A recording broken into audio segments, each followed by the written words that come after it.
As you know, I was worried last week about the seminar. Now, that was partly because maybe I wanted more discussion, and I felt that it had really just sat on the shoulders of a couple people, and that worried me. So that's why I suggested that we actually look at specific chapters again, and people do certain presentations and so on and so forth. And I want to do that. And I said that I would give a tiny précis about society must be defended and chapter 10 forward in the book. But what I'd like to do in order to make sure that it's just me being slightly over-concerned and not the other way around is that this seminar has got to speak to you.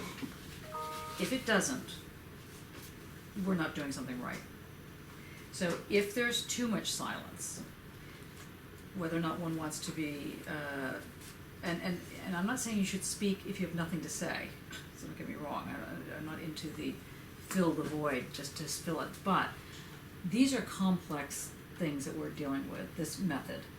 Your theses, and if you're past writing your theses, the other things you're working on, they're going to be dealing with these subjects one way or another.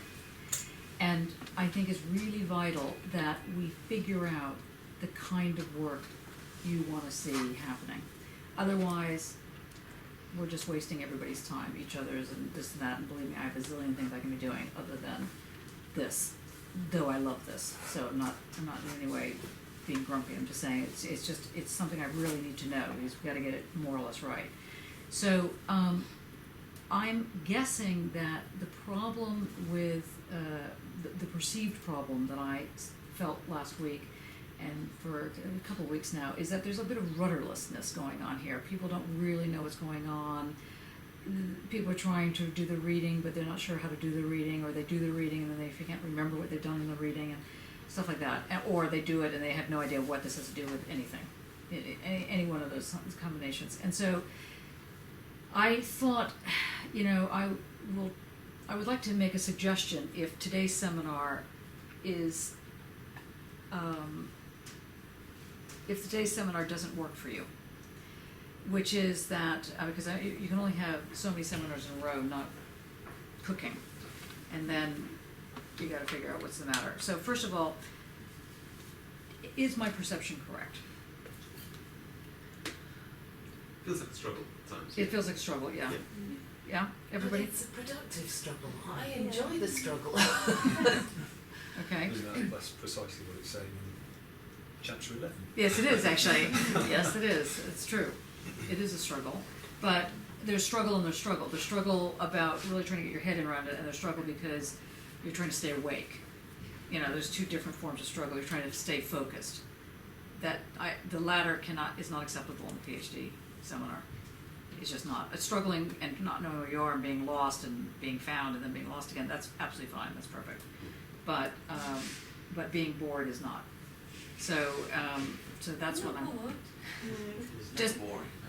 I think it's. I find actually doing the reading hard, like finding time for it. Yeah. But sometimes I don't, so I listen. Right. But it probably isn't that good for the Well, dynamic. it's not great because the thing is that it produces not lazy academic scholarship, but let's say resting academic scholarship. And we have to be really on our toes. You have to be as alert as is absolutely possible. In my case, for example, I've just had 8 hours worth of meetings before I'm having this class. And if I came to you like, I'm too tired to do all it, it'd be ridiculous, right? It's like, that's just ridiculous. So I owe it to you to be really as best I can be. I think that it would be a tragedy and a travesty of my role as a teacher or the professor or whatever, or your supervisor. So that's what I want to make sure. Now, one of the ways to do this properly is to say, okay, we have a framework that we're kind of dealing with. The course is called PhD Research Methods Seminar, emphasis on either PhD research or methods. Or even seminar. All of those words are important. And for me, the method is absolutely crucial that you understand A, what a method is, and B, how it impacts on your work. Now, the method that is more or less being put forward in this seminar, and has been from day one, is not a prescripted methodology. It's a methodology that requires one to think in plurality, in order that one can get the political, ethical, aesthetic pace of their work put into the PhD. And if they can't do that in the PhD is not going to be very good. Or it's not going to be very good from my perspective, since my perspective is sitting here. I think it would fall flat. It would end up being an MPhil. It would end up just being, interesting study of information, which is not, and it's not an original contribution. You need the passion, you need the drive, you need a kind of ethical parrhesia in your thesis. And now to do that without applying it, this is the tough part. So one thing to consider is that if I structured the lectures a little bit more, or in fact at all, because I haven't been structuring them, I don't know if that would be good, if that would be not so good, I don't know. What do you think? Am I just making this up? Am I saying that, am I just I would certainly benefit from a bit of that. Mm-hmm. Not necessarily a whole session, but certainly setting up an institute. Okay. One thing I was wondering slightly is there's a combination of, for me there are two things that go on when I'm reading. One is trying to, for example with Foucault, trying to understand what Foucault is doing and trying to understand what he wants to do, but also trying to step outside of that and thinking not necessarily just as a method, but what can I use from that, or what's actually the problem that he's dealing with that I'm dealing with, or how can I use what he's doing with the kind of problems that I'm dealing with, which might mean that I don't necessarily go the whole way with what he's doing. I want to take a position with it. So there's kind of riding with the position and trying to get a sense of what it's like to be inside it, but there's also trying to take a step outside of it as well. And it's not always comfortable. Of course, it's not necessarily comfortable. It's not supposed to be, but trying to do both at the same time. Anybody else want to say anything? Yeah, Chloe. When I try to read it, I think it is separate, just reading. When I come back to my work, I think there is a gap. Between the reading and your work. Yeah, I come to make I understanding matching with my project or my research. This gap I want to how make it together. Okay, Yeah. that's very. I can help you with that. Yeah. Okay. Lee, do you have any thoughts on it? Well, I think structure would help. I think I'm kind of going to reflect a little bit of thoughts of the other two in that. It's trying to make sense of how it relates to what I'm thinking about and kind of practice and all those kind of things that are always popping up. I mean, I haven't really got into the last few sessions because I've either not really doing or whatever, and I was thinking about that, and perhaps it's because of those things that I can't actually find that connection. Whereas, say, when we were doing like Leibniz and monads and what, I could see it. Yeah. Okay. And what about Kant? I don't. Yeah. Yeah. Okay. The Leibniz stuff I love. I have to say. Anybody else want to say anything? Yeah, I'll say that. Yeah, Leibniz. Yeah. Leibniz. Yeah. I find Foucault very dry. Fascinating. I'm more of a Kierkegaard person, I guess. Closet existentialist. That's right. Yeah. Not so positive. But, That's right. I mean, the order of things he wrote I enjoyed that. Some of his other short texts, but these are slim. Maybe it's the way he gives the lectures, I find it. Interesting.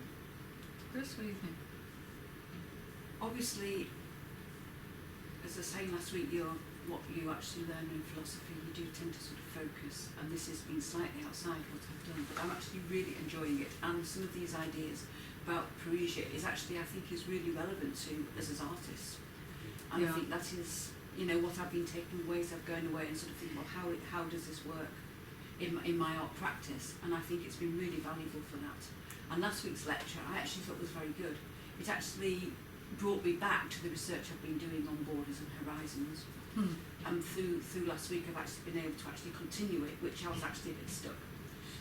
And then it helped with finding a really good book in the library. Which was? On Horizons. It's Oh, a right. former West Art and Research Group publication. Hmm. But it takes it a lot beyond the usual, you know, Merleau-Ponty-Husserl horizons Hmm. and sort of tries to expand it into the things. Kate, you were going to say something. Yeah, I found Kant really good. I'm the only person that did. No, everybody's good. That's great. But Yeah. I loved, especially the metaphysics of morals. And I always read it and then kind of come to the seminar, and the meaning that I've got from it is utterly different to what everyone That's else. good. And that's really useful because then Yeah. I can knit my kind of left field approach up with the kind of, you know, and I pay attention to terminology that I haven't kind of noticed. Things Yeah. like a priori synthetic unities and things like Yeah. that. And that's really useful to, you know, force myself to get my head around because I'd be inclined to go off after something else. So, Okay. Mark, you were going to say something.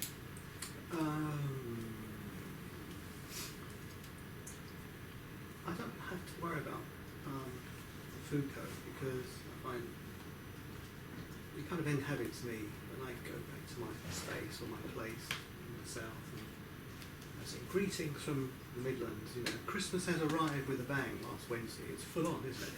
So Christmas seems to sort of grow at different speed around us. So I say, greetings from the future. Christmas is coming. You know, there's this Foucault idea again of the, you know, the spy in the camp and stuff. So I keep finding these kind of things. Whether then having that level of language to explain, it's like the becoming animal that he talks about. You know, and you think, oh, Deleuze, but there's an earlier becoming animal that goes back to Carlos Castaneda, all those books we read as teenage, Hermann Hesse. Well, he even goes back to the early Greeks. Yeah. Coming out. So you know, there's there's lots of brilliant stuff in here and stuff, and then. But you said something last week about looking at Dewey and the pragmatists, so I've gone back to that. Which Oh, good. Of course, Great. chucked a whole new set of problems over the question of consciousness and experience and, you know, nominal psychology and chuck it out. You know, is empirism just a cultural lag? These kind of questions. Some kind of cultural lag. So That's very helpful. Okay. That's what I do. Stuart, do you have thoughts on this? Only in the sort of the kind of anecdotal, or, you know, like I've struggled with Kant, like bloody great big bit of German lead that I keep touching the shit on. Okay, so don't hold back an opinion. But the Foucault, I am like Martin. It's that sort of inhabiting kind of thing, and I don't feel I need to think about it in a direct. In quite the same way. Yeah. It's sort of, and it's pinging out connections to a lot of the other reading, or they're pinging back in, which is quite nice. There's sort of moments of. See, I guess what it is, what I'm trying to think about is I don't. For me, this kind of class, this kind of seminar, is unusual. Not because, you know, I'm here or you're here, but it's unusual because normally when you have a seminar, you have someone that's giving you information, and you're writing it down, and then you're going back at the information, or maybe throwing it back out on the table. And I like the idea of it being a kind of either a laboratory or, I don't know, some sort of cooking zone or something where we're just trying to, you know, throw in that color and no, that didn't work. Okay, oh, we can't take it out. You know, why can't we take it out? This kind of, I think, but a little bit more structured than that, obviously. But I mean, but the idea that is really what an ontology is dealing with, an epistemology, a methodology. It's got this kind of ephemera going on, and so I worry about overstructuring the class. But on the other hand, no structure, especially if you've not been used to anything that has to do with philosophy, doesn't help either. So it's, you know, just trying to figure it out. I mean, Lauren, what do you? I find that I sort of look for the arguments that is, so it's not like Leibniz is a favourite, there's a little. Leibniz does seem to be the favourite. Well, I do like Leibniz. The thing is, like, I'm just like, I want to work out what Kant is So I'm more interested in the arguments and whether the argument is interesting rather than sort of, and I put up the style or I might be impressed by this delivery style and how that's operative on that level and like them for that reason. But on the other hand, it's sort of like there's sort of arguments going on that they're maybe what's quite exciting more that you sort of follow across the text. Okay. Matthew? I would like it, but for me the problem at the moment is more pragmatical, and I am trying to concentrate on part of the thesis, so I can't concentrate on it as well. Otherwise, actually, I was thinking that Foucault seems to be the next thing in my reading once I'm done with the PhD. Mm-hmm. So, but in your case, you were saying you're thinking that you're going to have to hold back on coming to the PhD. Altogether, if in a certain way, because I just need to concentrate more on the research. Mm-hmm. And I would miss it because the main reason why I started studying was this summer. Yeah. So yeah, I'm just trying to get a sense of this. Yeah. Within the Then School of we'll Media, ask you next to prepare. sorry, Yeah. within the School of Media, there are at least a number of faculty who are very interested in discourse theory and who make that a core part of their work. So we talked about Foucault earlier, for example, and who have in the past had a go at creating a kind of reading group and it didn't quite work, but are thinking of or interested in reforming or remaking it in some way. And now, for all sorts of reasons, not least the fact that the School of Media has its own things that happen because it's Wednesday afternoons and that's kind of the way how things work out. There is something of a clash, but I wonder whether there might be moments. I mean, I don't mind being a conduit simply because I'm got one foot in both sides, but where different people might come in and be part of a discussion around a similar text that we're also working on. Oh yeah, well obviously if we're working on a similar text, that'd be fantastic. That would be excellent. Yeah, keep that conduit thing open. What about you, Dee? Are you finding this seminar helpful to your work, or is it just you're not even sure what you're thinking about? For me, I think it's help because for me, I don't have any knowledge about philosophy before, but I think all the art belongs to the philosophy. It's all related. So for me, it's like, well, now talking about the Foucault, he's talking about something about the memory things. And for example, I've been looking at some of his writing, which is, I'm not really remember exactly the sentences, but it's something like, if you control the memory, you have the power, something like that, and make me think about my projects like, I don't know if everyone knows the Cultural Revolution in China. Yeah, people who Yes, make me think about that because at that time we have a slogan, is something like destroy the old world. So it's destroy a lot of artwork, writing things, and a lot of history. Not just the building and things like that. It's include a lot of art things and writing and academic. These sort of things. Actually, they are destroying people's memories and rebuild the new world. That's why the slogan called "Destroy the Old World." So when I look at these, maybe I'm not really understand. Actually, I'm not understand all of it, but I can get some point which related to my project. I think that's help because open my mind, maybe think more. Maybe it's an interesting point for me as well. Okay. So how to go forward? Here's my okay. I'm going to take on board this. One suggestion is that we'll finish the semester off with Foucault, and just we can always bring in Leibniz and Kant. Obviously, we never want to leave these two characters behind. Kierkegaard could come as well on the ride. But I'm wondering if for the next semester, until the end of May, we get back to something that would resemble back to basics, which is to say, understand what the ground is, understand how, I don't know, Wittgenstein uses judgments for ground versus how another person is using atmosphere for ground. In fact, there's a book on here. Where did it go? It's on atmosphere.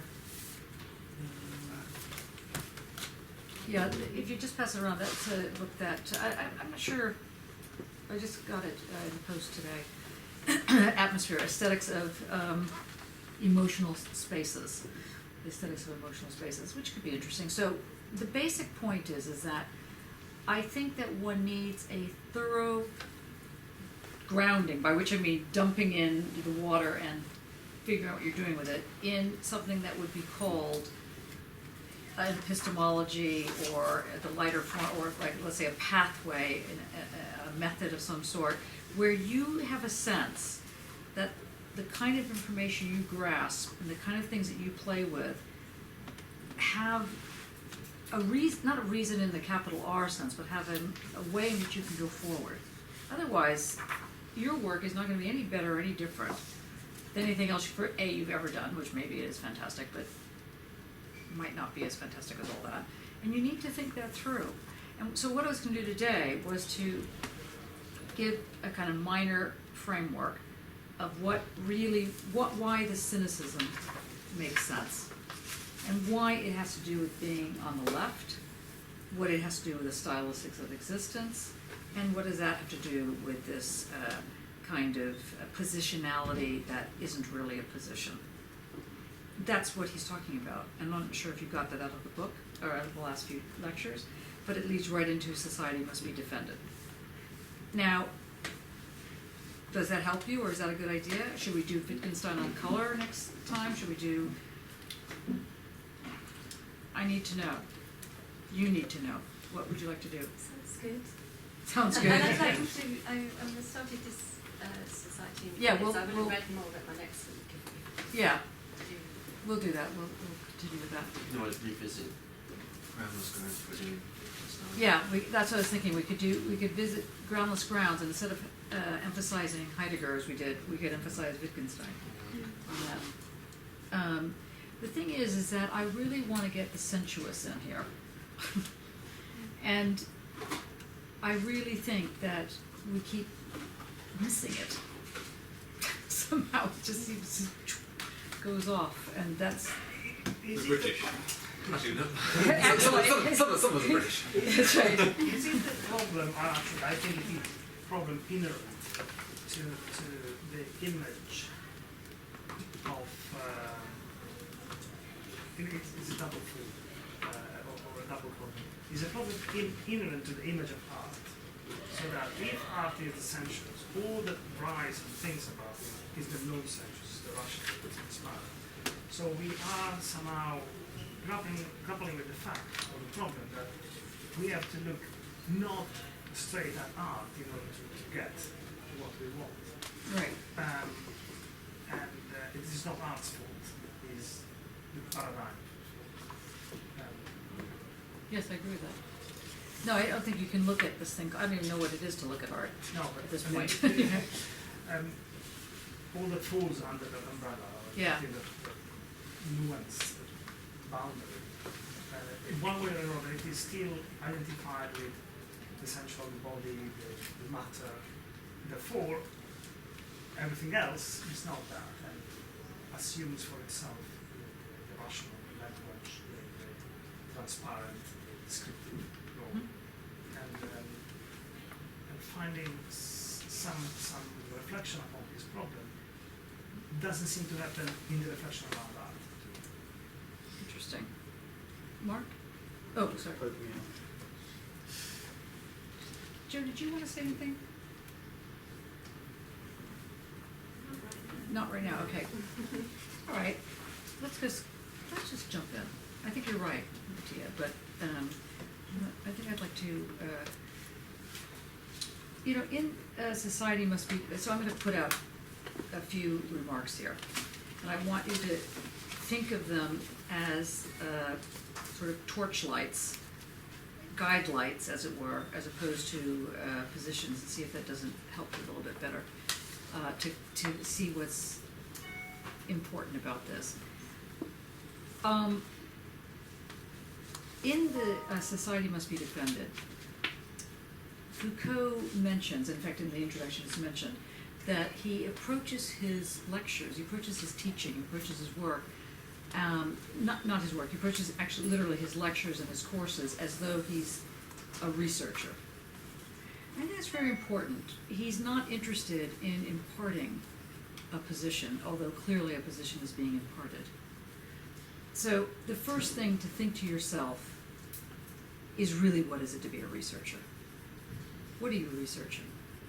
What are you searching for in a reiterative space? Why would research be so important for education, for teaching? Now, there's a big debate in the universities right now, and in fact, it's so big that it's quiet now. It's gotten very quiet, which is that very quietly the teachers are being separated from the researchers.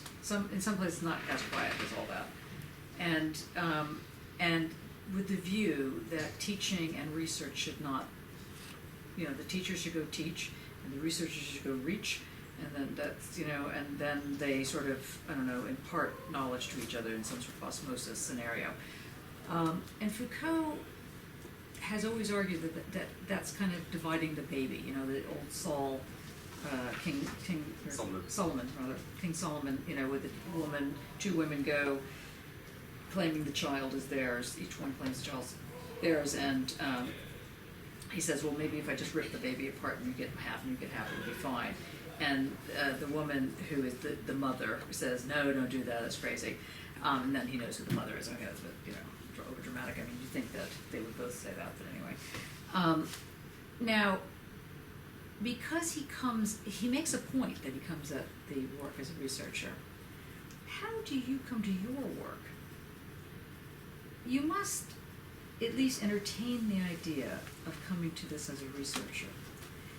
And what he's getting at by saying this is what he begins to develop basically in the 8th lecture, but since we're starting with the 10th lecture, in The Courage of Truth, he begins to develop the notion of the cynic, the modern cynic.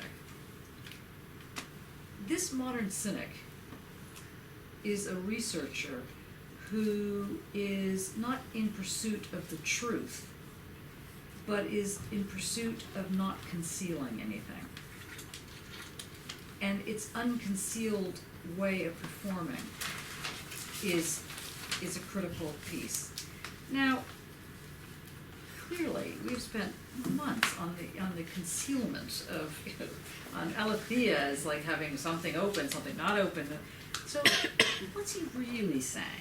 We're gonna circle back to that in a minute. But so the first thing I want you to think about as we get into this text is what this word research is, especially if you're doing your research projects, your research proposals. Anybody, either doctoral, post-doctoral, and writing anything, when you're thinking about what is your research, they always say, well, come up with a research question. But the research question is really the answer to a burning passion that you have. And it's an answer that doesn't actually look like an answer, because it doesn't actually say, well, the following 75 things need to happen. It's an answer that provides a path. So the first thing that research implies is a path. But what Foucault develops in The Courage to Truth is that this path is always a plurality. And it goes not just in both directions, it goes in all directions. And so he begins to develop what he will call the artist and what he will call the revolutionary and what he will call modern art and the role of modern art in the society.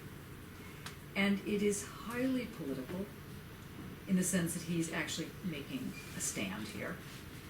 He's actually saying, you know something, being an artist is not child's play, even if it looks like it. And an artist will end up engaging a very specific way in the world. Not like there's only one way to engage, but the engagement turns out to be unique. This is part of this thing that he's going to be developing in this, in his modern day cynicism. There's something about the aesthetic, the ascetic rather, of a cynic. When you think about being an artist, it's kind of the same thing. I mean, there's always something that, marginal, dandyish. It's not something. It's something that's, something placed in the wrong part of the lapel, or hair is done slightly differently, the shoes don't match, something. But, but there's something that goes on in order that the artist claims, this might look crazy, but hey, I'm an artist, What's interesting is both and. It's both and. It's both elevated Yeah, and And- it's also at the bottom. at the bottom. Yeah, in fact, that's very important, this both and scenario. So you could argue that Foucault is what one might say an affirmative philosopher. He's not talking about the negative in the lack sense or in the castration sense. He's not saying that the social world is something that is damaged beyond repair. That he often argues that where there is power, there is resistance. I once had a 1-year-long seminar on that phrase, where there's power, there is resistance. I was a student at the time. And the professor who was leading it hated this thing. He was almost as bad as I am with Zizek. I mean, he just would go apoplectic when Foucault and that sentence would come in. He thought that it was getting the youth to be, to do crazy things, that people would think that you really could win against fascism. It's like, yeah, and so that was a kind of interesting thing. And he also thought that Foucault was being very essentialist, because why do you think that where there's power, there's resistance? Where there's power, there's usually death. Where there's power, there's usually silence. There's towing the line. So how is it that Foucault can find this, resistance somewhere? So anyway, this went on for 1 year. We're not going to rehearse that bit. I'm just telling you that in order for Foucault to take this position, in order for him to make this stand, something is in his epistemological, aesthetic way of presenting it that's making this happen. So if you turn to the 10th lecture, actually it's not the 10th lecture, let me just see which one it is. It is the, yeah. Okay, so, actually, that's not the 10th, it's the, yeah. Okay, at the end of March 7th, first hour, page 211, he basically has been developing this concept of cynicism, which I would like us to speak about and talk to, but in any case, actually, if you go slightly in the first hour, page 201, where he says cynicism describes a very particular form of life. It means that people are hanging about on the fringe of institutions. They have organized social groups, and the cynic is someone who's basically both outside society, but not so far out society that they're living in a cave somewhere, but they're in society in their outsideness. And he goes further and claims that cynicism is at the heart of philosophy. It's literally what he says. To be a cynic is basically to be both in and out of the problem.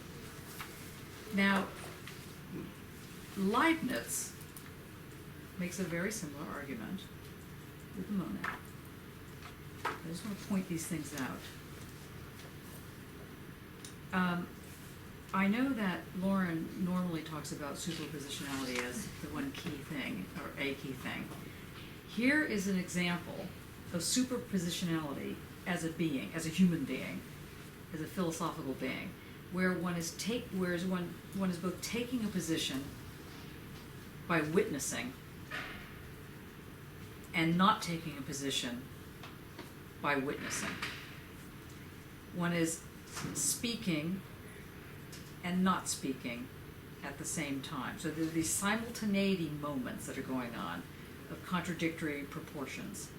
And it's this ability to hold it in one body that forms the cynic. And he goes further and he says that's what forms modern art. I'm going to say it again so you don't miss it. So he says cynicism is at the heart of, now he goes, it is true, it is very dry. And he goes through his, notions of cynicism from the year one, practically literally. And he goes to the, different types of cynicism, and the ones where the people walk in sackcloth and, and this thing, versus the dandies that he also brings into the picture later on in the 19th century, and Baudelaire, and then he gets into William Burroughs, and he gets into where this is all coming from. These cut-ups, these notions of jump cuts, these ways in which something is making sense but not really. He's making the argument that the cynic, as this multidimensional, cohesive contradiction, this superpositional social agent, is what he's developing here. Now, he says that, now, if you go to page 211, he basically says that the problem with philosophy when it's taught, as opposed to when one embraces it as a research, is that it's killed. That's the same thing about art. If it's taught, if you're taught to rationally approach art, you'll kill it. So he says here, when philosophy becomes a teaching profession, the philosophical life disappears.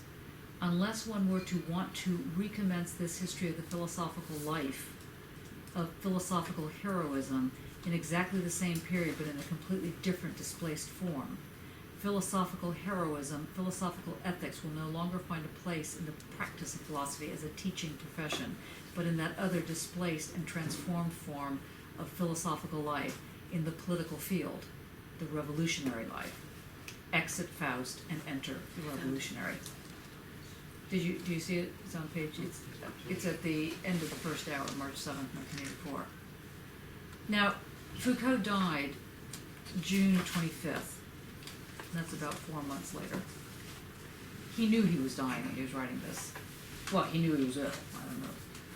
Even if you're wildly ill, that you actually really think you're dying. I find it fascinating that when you get to the end of the book, he says, there's so many more things I want to say, and I just don't have time. I've run out of time. And it's a very poignant way to end the seminar, because of course he dies, later on, not that further on. But I think that it's interesting that and I don't want to over-egg it, but the notion of discourse theory, the way he begins to develop it in his last stages of life around this fact of the revolutionary as a superpositional character, someone that's both in and out, where the relationship of the displacement of like a straight and narrow form of truth to this kind of pulling things together is what he's getting. So he spends X amount of hours in this lecture, in this course on truth, saying, do you have the courage to be this form of the revolutionary, where you're willing to stand both in and out, and not just because you're willing to do it, but because that's what you're doing, by doing what you're doing. Now, if you then scroll forward, I want to jump back and forth for a couple of things. So he says now, in the second hour of March 1984, he gets into this question of the problem of true life, and the four meanings of truth. And he has all these and if you read his work in other areas where he has the four horsemen of the apocalypse, it's all coming from this, well, that predates this, but it's part of this scenario. And he says that in the first paragraph, almost the last sentence, it's page 217. He says, forgive me, I've taken too long with this general presentation of cynicism, which is about right, because he's just banged on about it forever, and you just think, really? Because he's finally getting to what he's saying in this little tiny bit. Cynicism presents itself essentially as a certain form of parrhesia, of truth-telling. You not see it? Yep. Yeah. Of parrhesia, of truth-telling. Now, again, this notion of the truth, of how do you tell the truth? In any way is it important? and so on and so forth. He's playing with this over, and this is not to make everybody into this, you know, choir boy or choir girl, going, oh, I must tell the truth. I knew there was something I had to do. So that's it, tell the truth. No, it's that when something emerges in this superpositional scenario, it creates something. And the something it creates is both real and not real. And that is the feature of the truth. I think it speaks very much into your thesis that you're doing. The point that you're developing about how the feedback loop creates this sort of moment of this sort of material groundless ground scenario. He's developing that through cynicism, through the cynic. And he says, you know, forgive me, in the next page, end of page 218. But of course, one of the things about being true, one of the things about this thing called the truth, one of the lay senses, is that nothing is concealed. This seems obvious, you know. But we know that that's not the whole point. And we know that, you know, oh gosh, sorry. I just had like 500 emails show up. He says it's not curved. He said that the truth is not so much being straight, it's understood as not curved, nimelt. It says here, 219.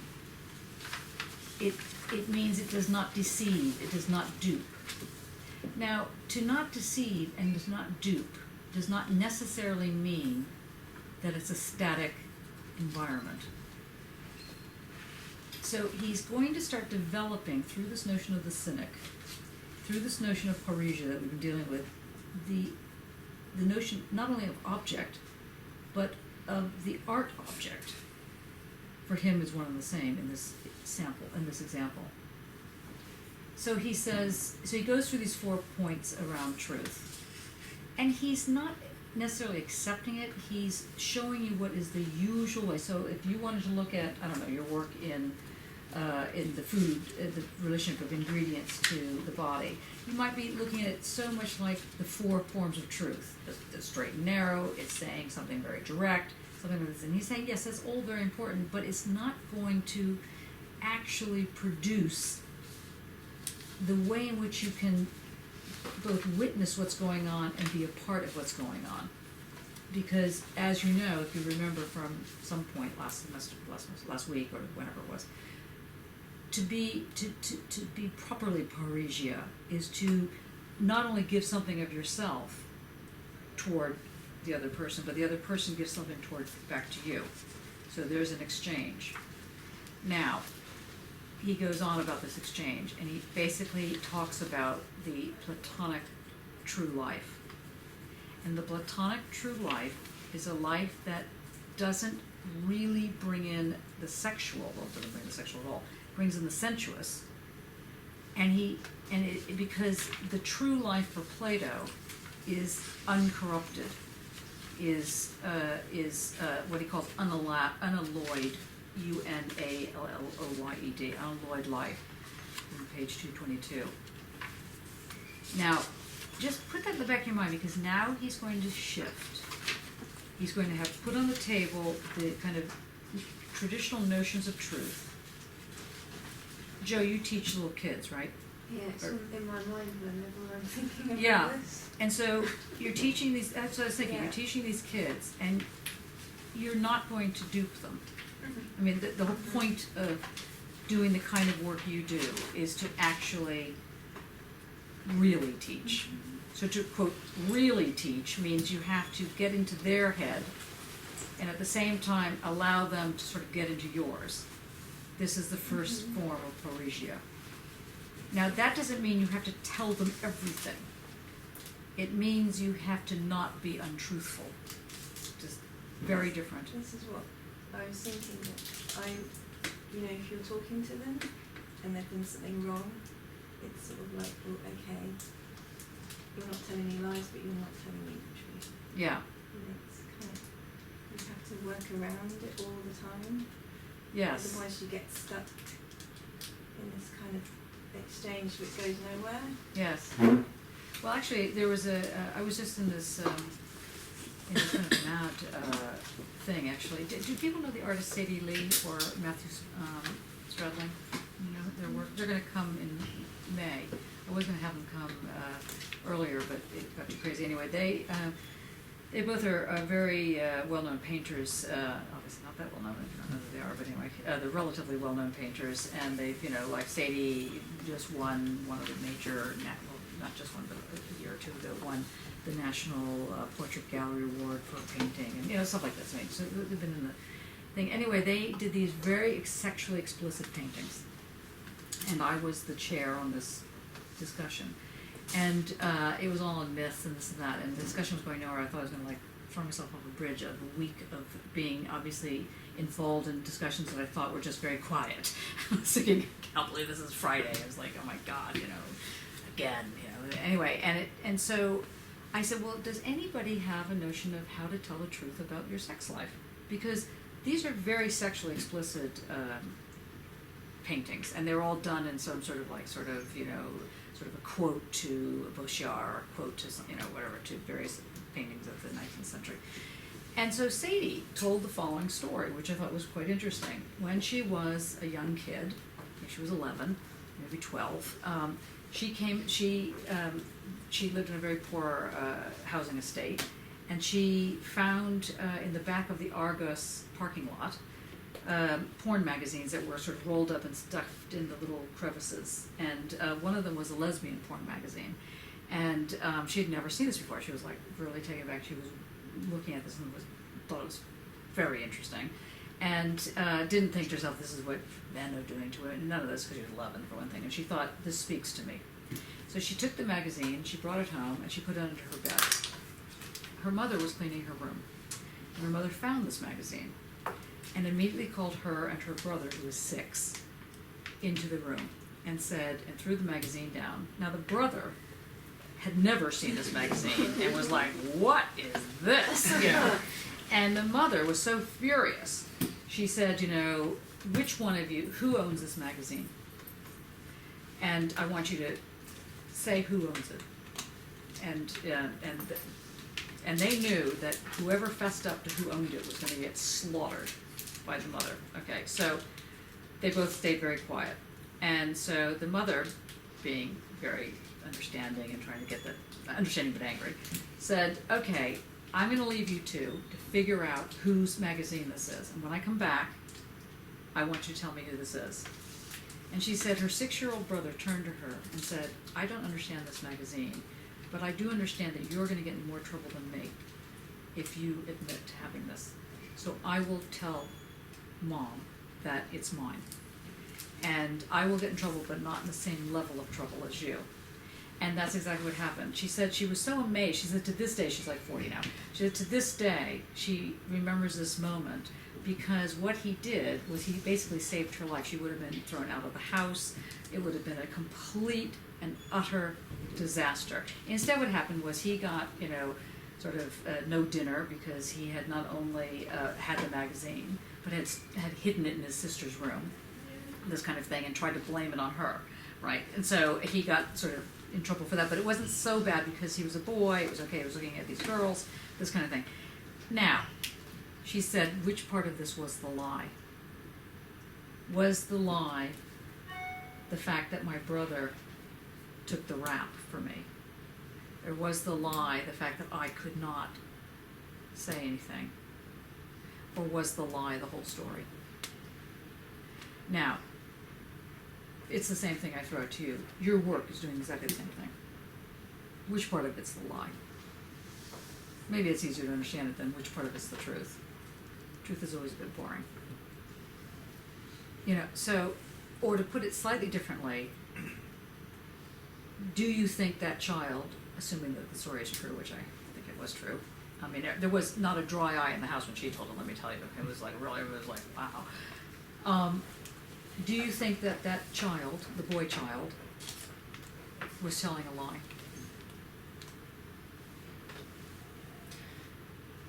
Not possibly at the point where he was explaining why he would do that for his sister, because he recognised that the truth of the situation was very severe.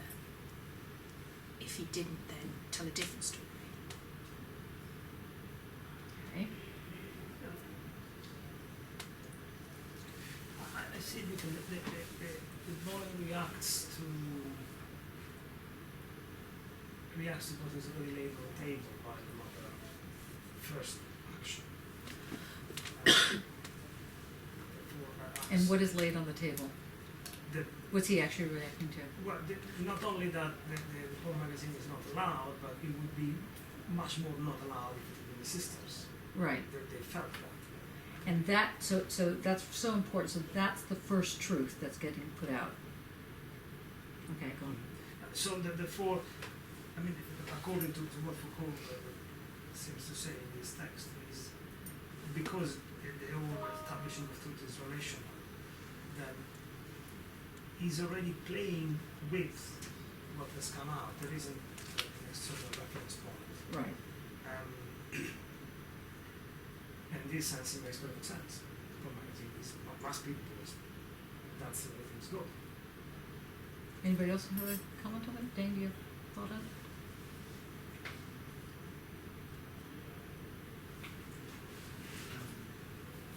I guess the way it unfolded, it became sort of a truth within what Foucault develops as a sort of normalised way of understanding truth, way truth unfolds in a very specific way, then if what really happened would have really sort of shook. I mean, as it turns out, Sadie ends up turning into a flaming lesbian. You know, obviously, you know, rips apart the family unit, you know, from this scenario. So it's not like nothing happened in the end. Any, no other thoughts on this? Because it's kind of crucial to understand that type of story. Or I'll give you another example. I'm sure you can come up with your own examples, and I'd be interested in them. I was, as a kid, I don't know if I mentioned this before, I might have. As a kid, we had to go to Sunday school, my sister and I, to learn Hebrew. And she hated studying. And I was always obsessive about studying. So, I mean, I just loved it. It was something that found with me, obviously. Just thought it was great. I read every book in the library when I was in second grade. I'm not kidding you. Now, whenever the homework assignment was in front of me, I would always, on her homework assignment, try to be a little bit more risque. I'd experiment. And everything I was absolutely certain on, I'd do mine. I was doing both of them. And inevitably, she always got an A, and I always got a B. And one day the rabbi came to me and said, you know, you really should study with your sister, because she's always getting an A, and you're always getting the B. I couldn't believe it. I was like, now I never said anything, because I didn't want to embarrass her. That's why I didn't say anything. Was I being deceitful? See, one has to figure out, how do you witness? What Foucault is talking about here is the stylistics of existence that must be somehow accounted for in one's way of being, let alone one's philosophy, or your research is not going to be the whole picture. It's not even going to be a part of the picture.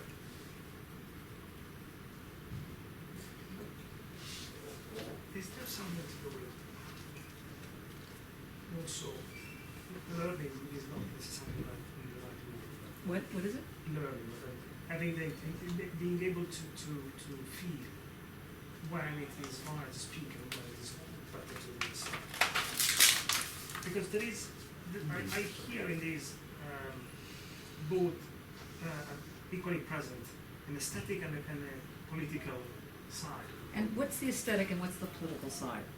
This is what we're trying to get at here. There is an aesthetic logic that's going on in here.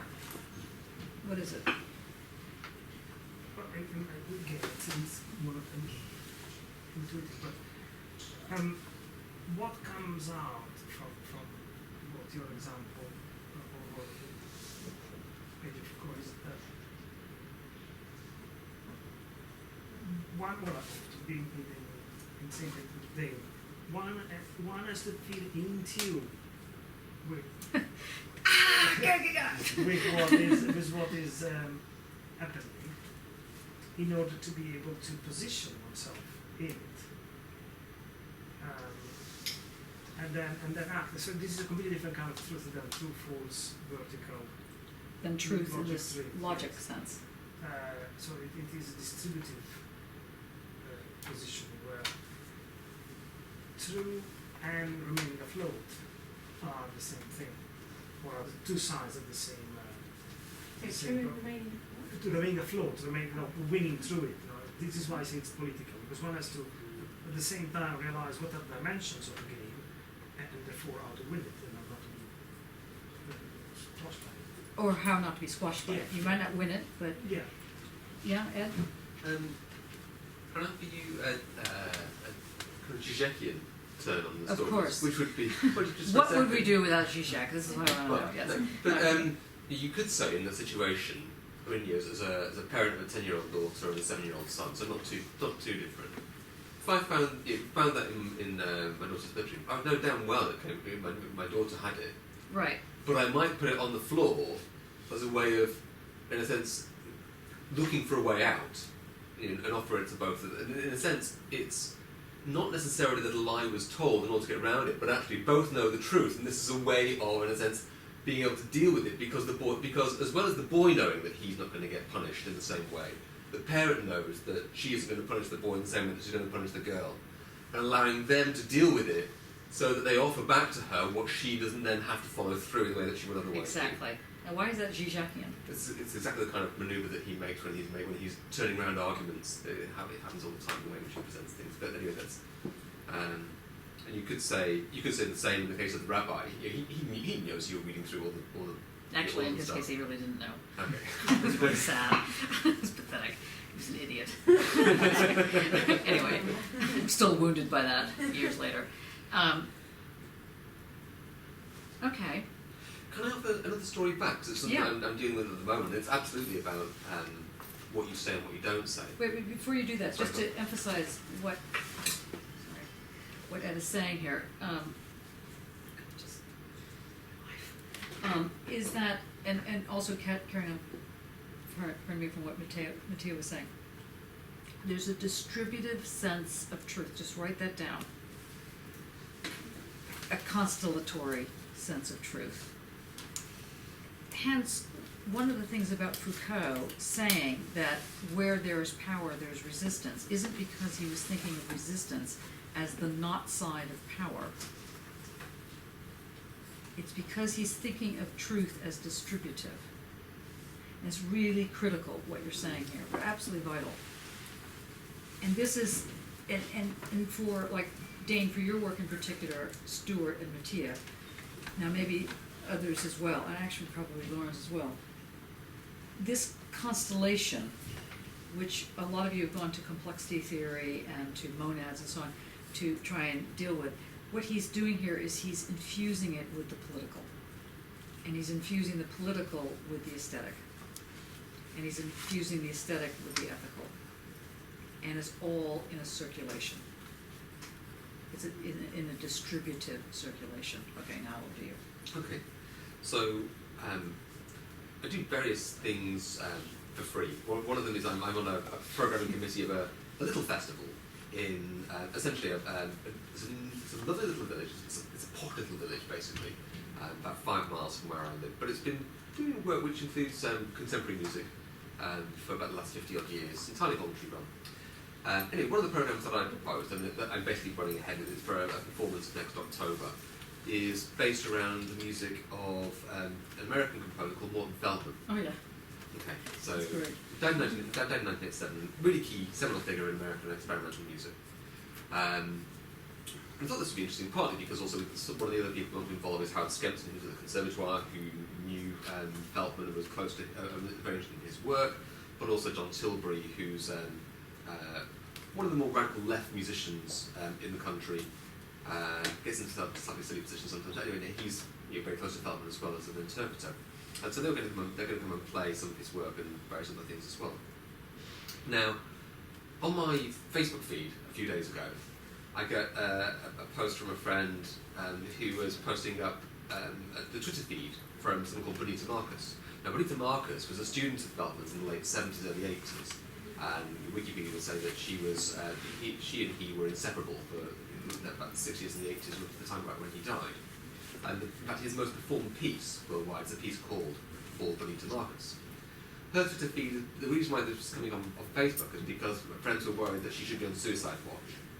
And she's reposting allegations that she's made a number of times, I think, through social media. I realised that I had some sense that it wasn't the first time that I was reading it, but just going back over it was a bit disturbing. That basically, as a student of Feltman's, she was sexually abused by him, or she got into a relationship with him, however willing or not. Obviously they were together for a certain amount of time, and her career didn't not benefit in some respects from being attached to his name. But nevertheless, she was pregnant by him, he didn't give a shit. He treated her really badly, and she wants to tear up the manuscript and kind of let the world know. Because obviously, I don't know what's happening now to make this important for her to say. But I'm in this position of, well, do we go ahead and present a programme that's built around this man and not draw reference to that whatsoever? To what extent is that?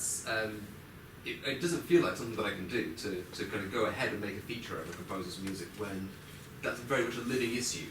And yet, a year or so back, we don't have a problem playing music by, having a choir sing music by College as well, though. Wonderful madrigal composer from Italy, promoter in the late 16th century, but who murdered his wife and her lover when he found him flagrante. So we don't have a problem with that. We don't necessarily have a problem outside of Israel with performing Wagner, even though kind of we're aware of his anti-Semitism. But it feels as if it's too live and present now. I mean, you can imagine a scenario of, she dies the day after the concert, not because this concert's happening, but it's, in a sense, it's a slow burn for her. But it's very, it still feels too live now. I would say that there's two things there. One, which doesn't actually have to do with what is happening here, but could. Okay. Yeah. So one is an actual ethical dilemma you're facing. Yeah. Okay, and that is not quite what he's talking about here. No, but if we were to present it, then it would be because in a sense there is is it a form of truth telling not to acknowledge it, or in what way would one acknowledge it in a way to tell the No, truth but of the situation? the Parisia truth telling is about one risking in a double way. Yeah. Okay, so it's this relationship that's setting up. Now, having said that, so it's not quite what he's getting at there. However, what do people have to say about this? It's really tricky because in our times, we're hearing about this kind of thing all the time, and the victim often gets cut out of the story in the media, but there's a victim always. Yeah. And Who was the guy that murdered all these? Anyway, there was a man who murdered all these gay boys in Soho. Were in a he was it Dennis Nielsen? Yeah, that's right. Anyway, and many years ago there was a magazine called Bum Boy, which was a very politically left magazine that was following this kind of Parisia thing going on that Foucault was talking about. And Dennis Nielsen wrote in because he wanted to write about his experiences with gay boys and murdering them, basically, and didn't understand, and so it became a really bizarre problem that the people on Bum Boy were having to deal with. Here you get Dennis Nielsen, and they knew if they published a piece by Dennis Nielsen in this paper, apart from the fact that it would sell zillions of copies, and it would not be hiding the truth in this case, but what should they do? And people actually fell out about this. People left. In the end, they didn't publish it. Is what happened with that scenario, and the paper folded. Okay, so I mean, what do other people think? Well, I suppose I'm thinking that was the first thing that this story told. It's like it's a sort of distinction between the which sort of regimes of truth that have been played out of essentialist truth versus the people acting in a way that makes Parisia truth, of which one makes the truth in a non-essentialist way. And so, It's a very important point indeed that actually has to do with your work. For example, there's a number of regimes of truth that are happening within a certain time period. And these regimes of truth may have an essential core to them or not, but they exist as these positions. And then there's the Parisia way, which as a curator actually, you're taking on the role as the Parisia sort of thing. And same with you when you're doing this. And that's why on that level, on the Parisia curatorial level, Yep. you're coming into that realm. So where are we going to go with that? well, I mean, I think it is important.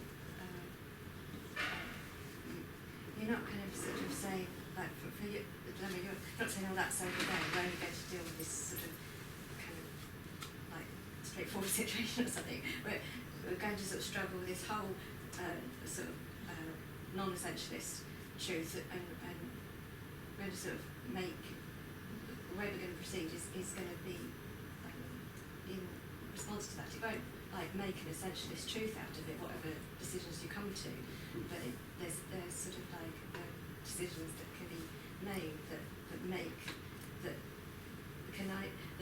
have a bigger picture, that sort of is important and that's at stake. Because like if you just follow the sort of this sort of reinstating of like a regime of a sort of very neat and tidy unalloyed truth, that the unalloyed truth is like the pure essentialist truth. That's corrupt. So Well, it's technically not corrupt, but it's corrupt and it's not corruptness. Yes, okay. so But what do other people think? Dane, think you should put on the concert We'll change the program. or change the program? Change the currency?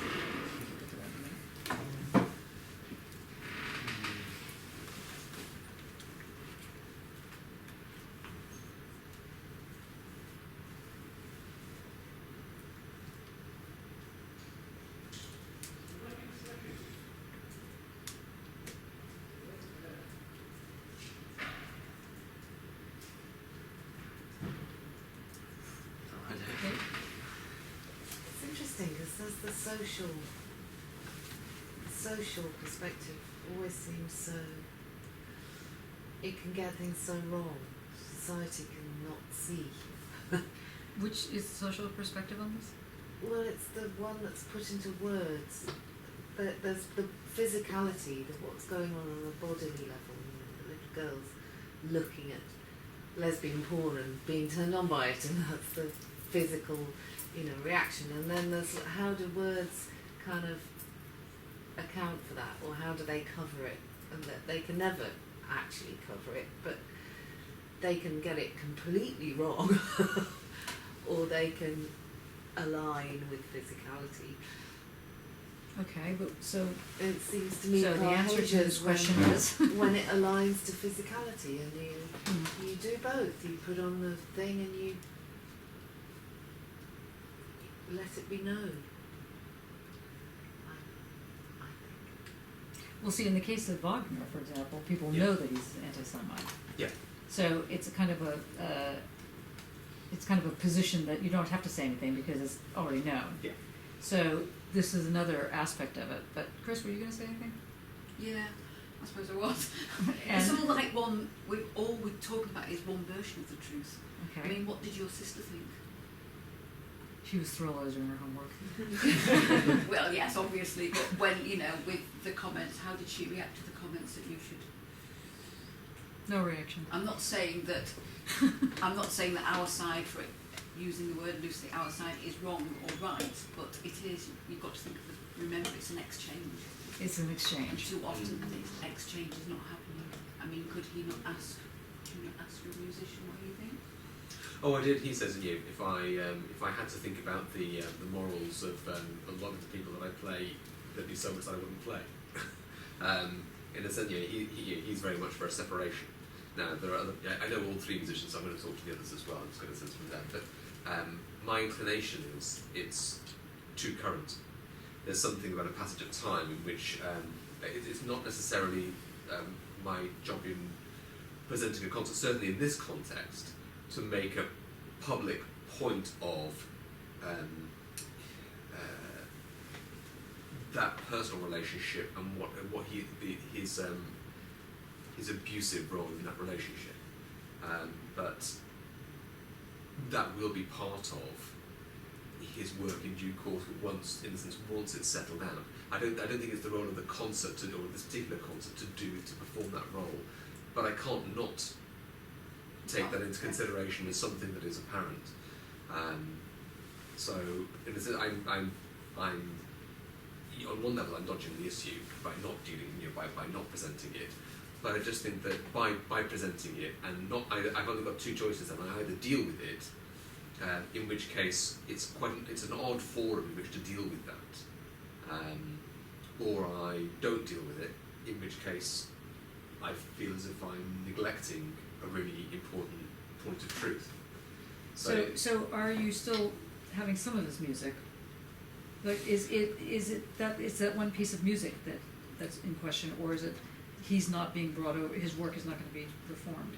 I mean, that's. I could just diminish the amount of his work that's within the program. But at the moment, it's about 2/5, maybe half, something like that. No, I just mean if one of the major works is of this woman, and it's the woman who is. Oh, it's not by her. No. It's dedicated to her, as it were. It's not actually that piece that's being performed this time. It's just iconic that his most performed piece is a piece not just dedicated to her, but titled for Bonita Marcus. Right. So in other words, Like it wasn't kind of just one relationship. And Yeah. Things went shitty there. It's actually central in a sense to his reputation as a composer. It's not the only piece that he's known for by any means, but nevertheless, it's. But I see also taking in what Kate said about the words being able to cover or present, not only up to the point of making it more than to me, even the ethical problem that is facing can have one solution, not the only solution, one solution, by looking at how the aesthetic and the political not only converge, but are absolutely inseparable at this point. Because for me, for example, the answer, not the answer, but one way into this is you turn it into a problem rather than a statement. And then, for example, you play the piece and then replay it after having had a brief introduction with the story attached to it. Doesn't it sound the same or not? You expand the frame around which the piece is, inside which the piece is contained. Yeah. So there is that extra information. And this for me is very important because that's what I keep trying to explain with the work I'm doing, is that the separation between material or immaterial, information and the it of the art is fictitious, is the paradigm of the authority that is imposed upon making, the experiencing, the remembering, the circulating, the history, all of it. And it has I find that. I think it is the question of the position and the engagement of the artist and then of the so-called public to decide how wide or how close the frame should be and how much it should overlap different from the frames. The different regimes of truth happening at the same time. See, this is what is key in this text, is understanding this thing called regimes of text. Regimes of truth. There we go. If you turn to page 226, you'll see the kind of answer that Foucault begins to develop. It's in the second paragraph, first sentence. This principle, can you see it? Yeah, this principle, change the value of the currency, was regularly utilized in the Cynic tradition to two ends. First, to balance, bring together and establish symmetry between Socrates and Diogenes, just as Socrates had received from the god of Delphi the prophecy, the indication, the role assignment that he was the wisest man. So in the same way, Diogenes going to Delphi and asking the god how things stood with himself gets this answer: change, alter the value of currency. So both Socrates and Diogenes find themselves charged with a mission This symmetry, this proximity of Socrates and Diogenes will be maintained throughout the Cynic tradition. In the text he writes in the 4th century against the Cynics and in favor of true cynicism, Julian, who speaks about Diogenes with great respect, never fails to speak of Socrates and Diogenes at the same time. One heard the god's words at Delphi, knew himself to be the wisest man, and sought to know himself. The other received another very different mission from the god at Delphi, which was to change the value of the currency. And then he goes on, so there is symmetry between these two characters. Now, what is the currency? It's the convention, it's the regime of truth, it's the particular discourse that structures what the value norms are. So, and the reason regimes of truth, by the way, is sort of slightly more accurate than using discourse, but you're right about using both, is that the regimes of truth always imply that there's an assemblage that is invoking some kind of power. So if you change the currency, that is to say, if you understand, first of all, that truth is in a distributive function, and its distributive the way it is distributed, the how of its distribution is its aesthetic. So your ingredients going into the body, it's in the how of that distribution. I don't mean one goes to the stomach and the other goes to the head, but the how of the distribution is the aesthetic. It's really important that you begin to hear this, or somehow hear it. That it is distributed and the circulation that happens is sort of the features that go on that make it a regime called truth. And there's different forms of regimes. You've now cited different competing forms even, and then there's kind of even the wider form of the regime of truth, which Foucault develops in another part on collective memory as a regime of truth. So you have these regimes of truth, you have this currency. What makes it current is not that it's a popular opinion, although it's popular. This is why he's getting into the Cynics. The Cynics are already enmeshed in the social life. They're within society. They're not the philosophers, sort of in the ivy towers kind of thing. They're within the society, both in and not in. And so they're part of the circulation, and they make things circulate at the same time they're withholding from the circulation. Now, he says, change the currency if something's not right. You're charged with doing two things. He goes on, not just here, he goes on to say, one is to remember to pay the debt. Do you remember he says that at the very beginning? The first is that you pay a debt. Socrates is going to pay a debt. He's the wise man, he's paying the debt. Diogenes has to change the currency. Now, the artist for Foucault is the amalgamation of the Socratic move of paying the debt and changing the currency. So these regimes of truth enable a kind of, I'm using superpositionality because we've done this so often in the class, in the seminar, this notion of being sort of located. The notion of superpositionality, just so we're clear, means that it has a location, but the location is not time stroke spatial. It's dimensional and speed. Its location comes out of a dimension speed aspect and not out of time space, so it's not Cartesian. He's going to this other, change the currency, change the paradigm. How do you change, how does that paradigm get changed? Now, yes? It just occurred to me that in the last 20 years we've seen a number of political figures changing currency to change the paradigm. I can bring Italian examples, but I think UKIP is doing something similar. What appeared as a clown from abroad, who was a dictator in Italy, Berlusconi, at a certain point started... Berlusconi, yes, I think so. Changed the aesthetic of the Prime Minister. He stopped wearing a tie. He appeared in public with a black shirt without looking at the references to the fascists. Black shirt unbuttoned. He held officially, no, I'm not. Because we're all looking at our little black shirts here. It's very hard being on the left. He held meetings, official meetings of the government in his private villas, and so forth. So he changed the currency in order to shift the regime of power from an accepted democracy, or accepted as democracy, to a more centralized, personalized form of power. And it happens through this. It happened through the aesthetic first.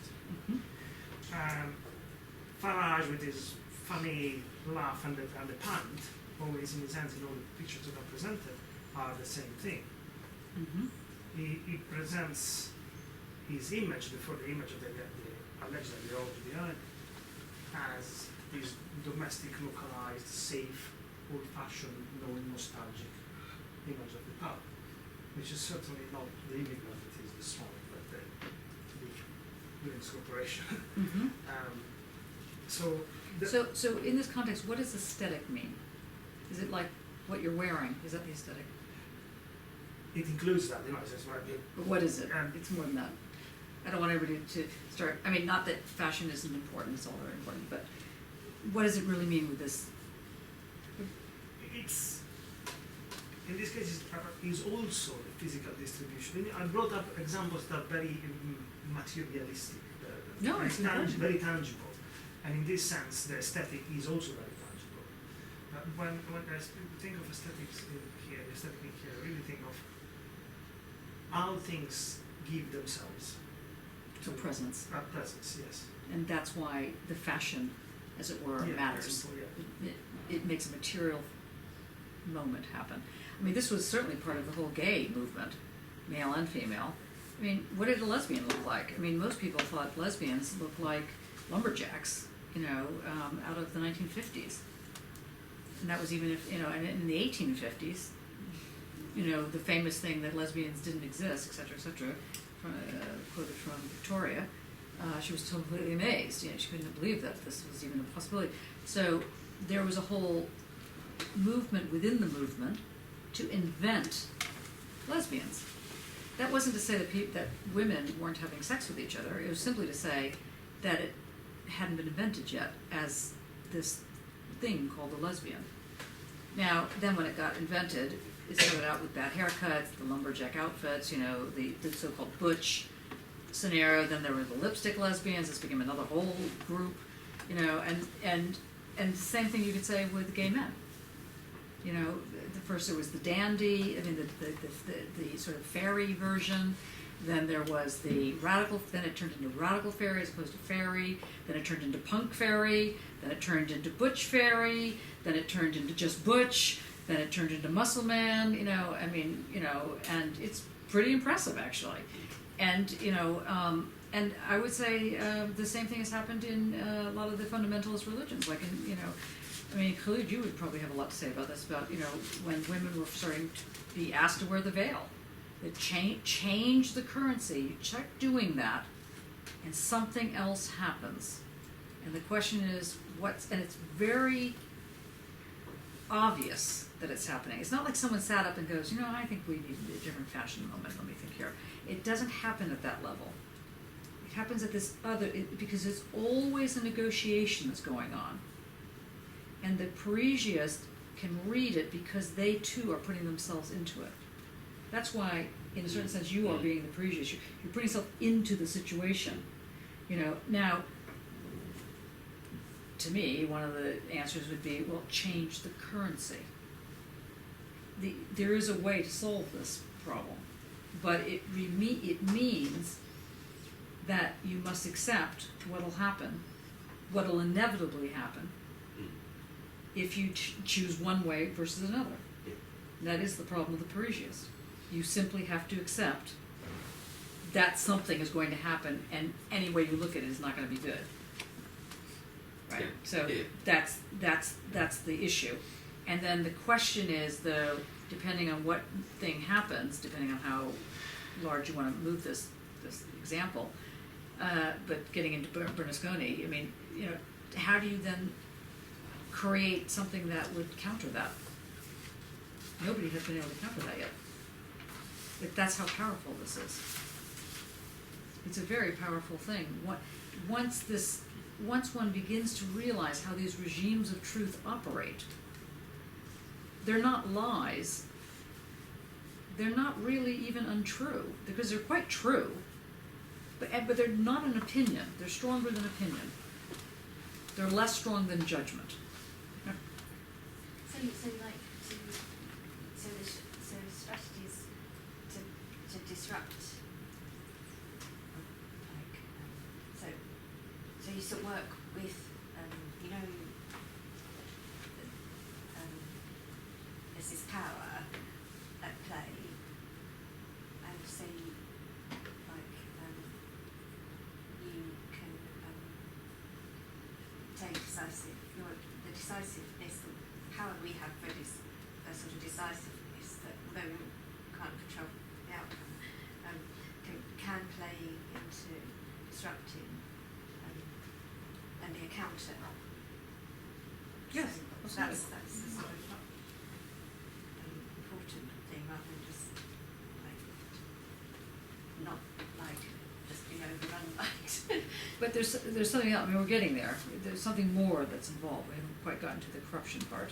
Yeah. But is there also, more than just the word disruptive or disruption, I don't think that these aesthetic gestures are disruptive, as in they are disrupting an existing order, because they're not going against it. They go where, as you often quote about Marx, where there is no ruling. It was written nowhere that the Prime Minister should not do what Berlusconi had done. It's written nowhere that all the aesthetics of gay or whoever else adopts it.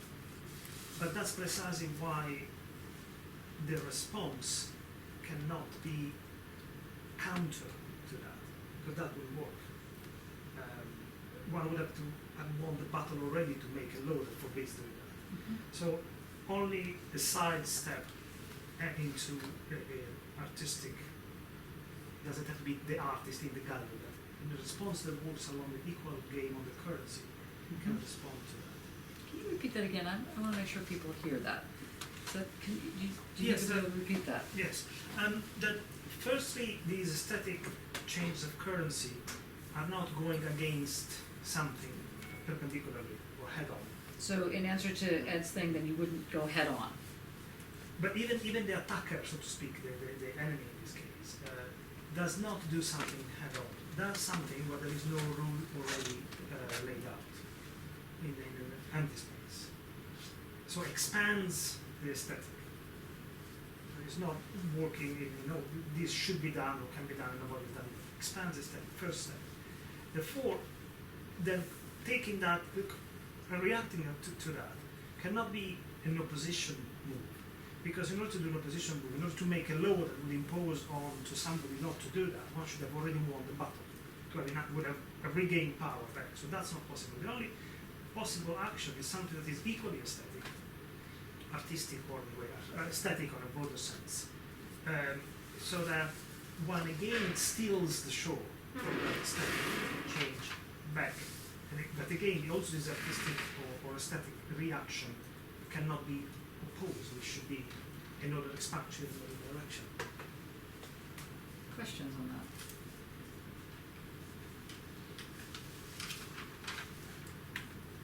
Yeah, but it's sort of like working with them. No. See, this is the thing. It's not working with. It's precisely not working with. Okay, so whatever else it is not working with. Well, I don't mean like it's. I only mean in the sense that you acknowledge that there's a power at play, and so power can be played. Yeah. Okay. Well, you know, in Foucault's work, he talks So you about don't two want types of place. cynicism, right? Two types of biocynicism.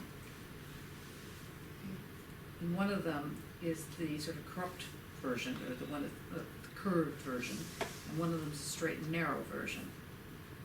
And the straight and narrow one would, I think, do what I'm hearing you say, but maybe I'm not hearing you say it properly, would go along with, and then just try and circumvent it. But the other form, the bios, B-I-O-S, the cynicism of the bios, means that this whole other environment starts getting established.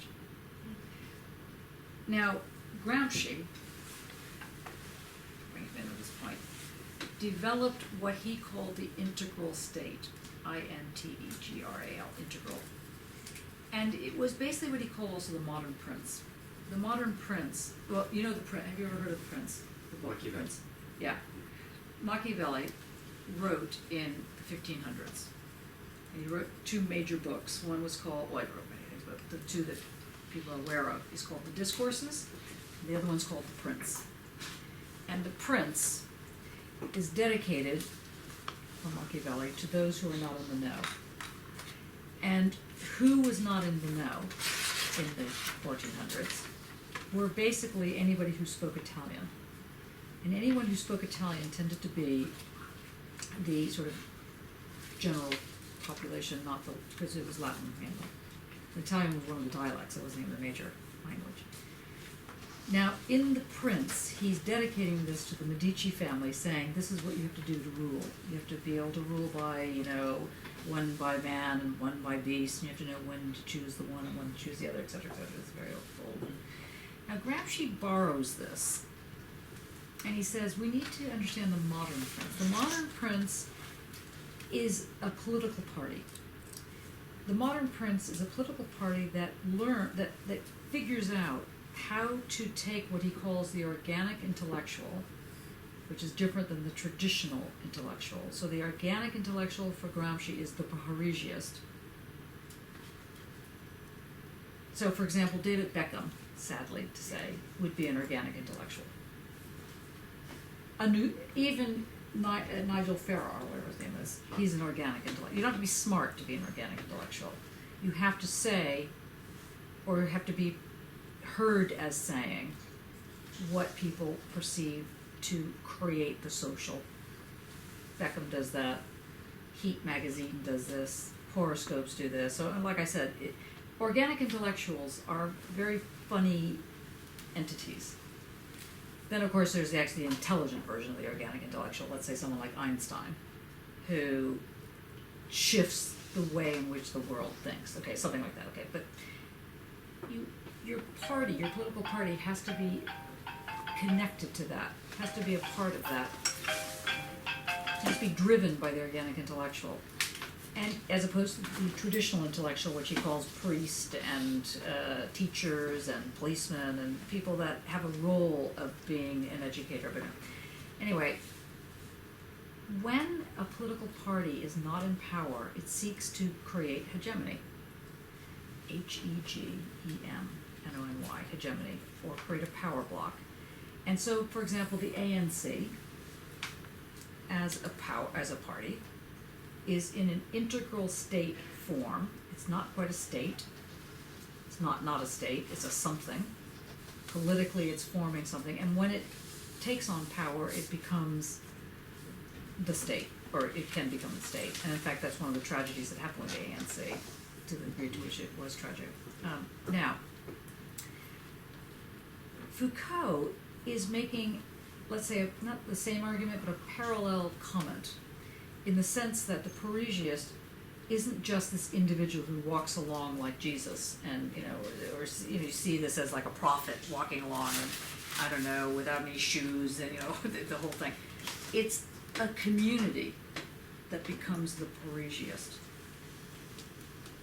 And when a community is able to envelop this thing called the Parisia, that community changes the currency. And when that happens, the debt that is owed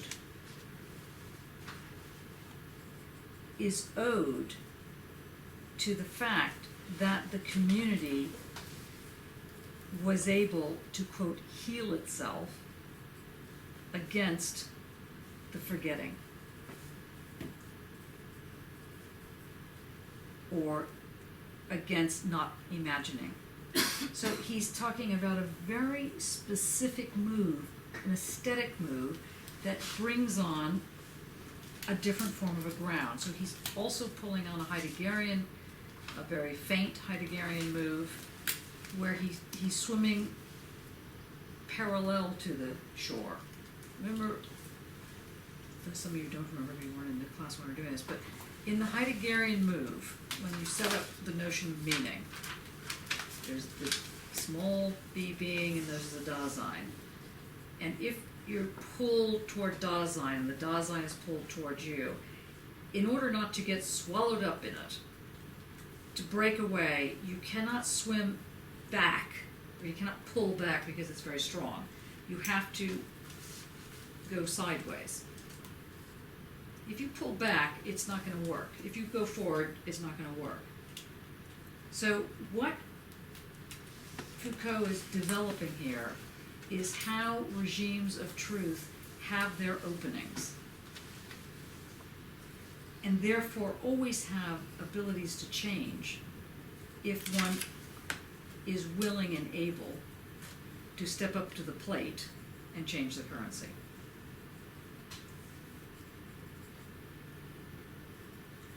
These works on both sides of politics. Yes, it does, which is why it's a philosophic thing. And, I mean, he wants to call it revolutionary. But it can also be fascist. I mean, the fascists Yeah. can use the same logic. And do to use the regime. same. Yeah. With the slight difference that the fascist, well, the slight sort of large difference, that the fascists also believe in the correct view. There's a totalizing view, those that belong in it and those that don't. Those are That's the regime they create. That's the regime they create, yes. But and in the process of creating it, you're right. They can use the same tactics, or the same strategy rather, as the Parisia. But in the end, they create a closed regime of truth, as it were, Which do not allow Parisia to happen. which would not allow Parisia to happen. Therefore, they're not the same, and therefore the kind of Parisia that Foucault is talking about is literally what is infused in European left-wing thought. He's saying at the basis of modern art, the basis of European modern art in particular, is this cynic, which I think Stuart was originally calling the romantic, but is in fact a cynic, which is very interesting. HRC will be very upset with you. My God, you give money to someone who likes the cynics and not the romantic. It's the cynic. It has this move that's going on. This is the basis of modern art. This is the cool factor. It's very important. And this is also the thing that, for example, Rosalind Krauss does not get when she says the post-middle age, because she does not get the things are shifting, and she just thinks the end of one does not see the fluidity That's right. of the aesthetic. And this is why it was important for you to come to the lecture today. Because in your work, if you miss out on this part of it, you will lose the political vitality of what you're saying. And it's really crucial. I mean, when I say the political vitality, I don't mean you have to take a stand. I don't mean you have to be on the left or something like that, or on the right. It's one of these I always repeat it when I speak of political art. It's not about taking a stand, it's about raising questions of Well, it's not only about raising No, questions, I mean, it's about superpositionality. That's actually what it's about. It's about creating something that exists in a moment that doesn't impose itself in a draconian sense or in a way that closes off thinking. It's not even that it raises questions. Sometimes you can look at a piece of work and go, that's not raising, the only question it's raising for me is why is it here? Or who made this? Or, how did that happen? That's the question, it's the wrong question, right? Must have slept with the curator, something like that. These are like the wrong questions that it's raising in my mind, okay? So, no, if it works as a piece of art, whether or not the person slept with the curator, and that's why it's in the room, it's because it's able to install itself in such a way that it maintains its presence and its absence and can create this kind of communicative bond with the out there, or the other, the audience, or whatever it is, the other groups That's what, that's, it's not so much that art makes you question anything. It might just make you tremble. How do you just, but how formally do you distinguish the reciprocal element of that Parisias position? So when I actually hear you, when I'm struck by a particular piece of music or by an experience, but then yes, there is. I personally feel called in a relation to that, but I could be with somebody else for whom they might be looking at it and thinking, "It's that with the curator." It's So in a sense, it's Right. it's not. It does. I don't yet see how that holds a ground, or how that might. It holds the ground, it might not hold the ground. Mm. And that's, the ground itself is a groundless ground. Yeah. Now, the way you're posing that question, which is a very important question, is what the one that Kant, we can never get away from Kant. Anyway, that Kant is raising, which is basically, is it just a relative matter of taste? Yeah. But by which, or to put it slightly differently, taste is relative, or taste, beauty is in the eye of the beholder, and all that rest of it, the usual stuff that's put out. But that doesn't mean that one still can't make a comment about what works as art, or good music, let's say, or even music. And in fact, one of the things that's really important about your work, apart from other things that we talked about before, is the fact that you are committed to talking about music and not sound. Yeah. And I think that's very important, in that there's something about this thing called music that matters, that creates, again, the superpositionality, which is, I think, really critical. And he's talking about how this takes on the garments, as it were, of an ethics that's not an ethics of closure. And that's the key here. So his aesthetics and his epistemology and so on is all tied up, and that's why the notion of the discourse. So I get very worried when I hear, like there are some courses that will remain unnamed that have like a week on discourse theory, and then a week on something else, and then a week on something else. And when you understand this thing called discourse theory, what's being explained is that what really is understood by it, or what seems to be understood by it, is this thing called assembling, or constructing, and saying, I'll get put thing here. That is not discourse theory. I mean, discourse theory is what we're talking about right here. This is this Parisia aesthetic regimes of truth that is very heavily political. And yet it's heavily political not in the take a stand sort of way, but in the it's going to create a position sort of way, a placeholder. That's what I mean, position, not a. I was thinking, when I said milieu, I think I meant milieu as the superpositional. Yes. So, yes. So it's in that sense that you have to work with that. Oh, I see. Okay, then I yes, okay, I misheard you then. You're right, yeah. I stand corrected on that. Yeah, that's correct. Okay, now, what do we have on the table now?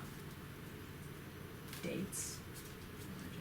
What do we have on the table now? What are you getting from this? So maybe we can move toward. I mean, I'm perfectly happy to stay with Courage of Truth.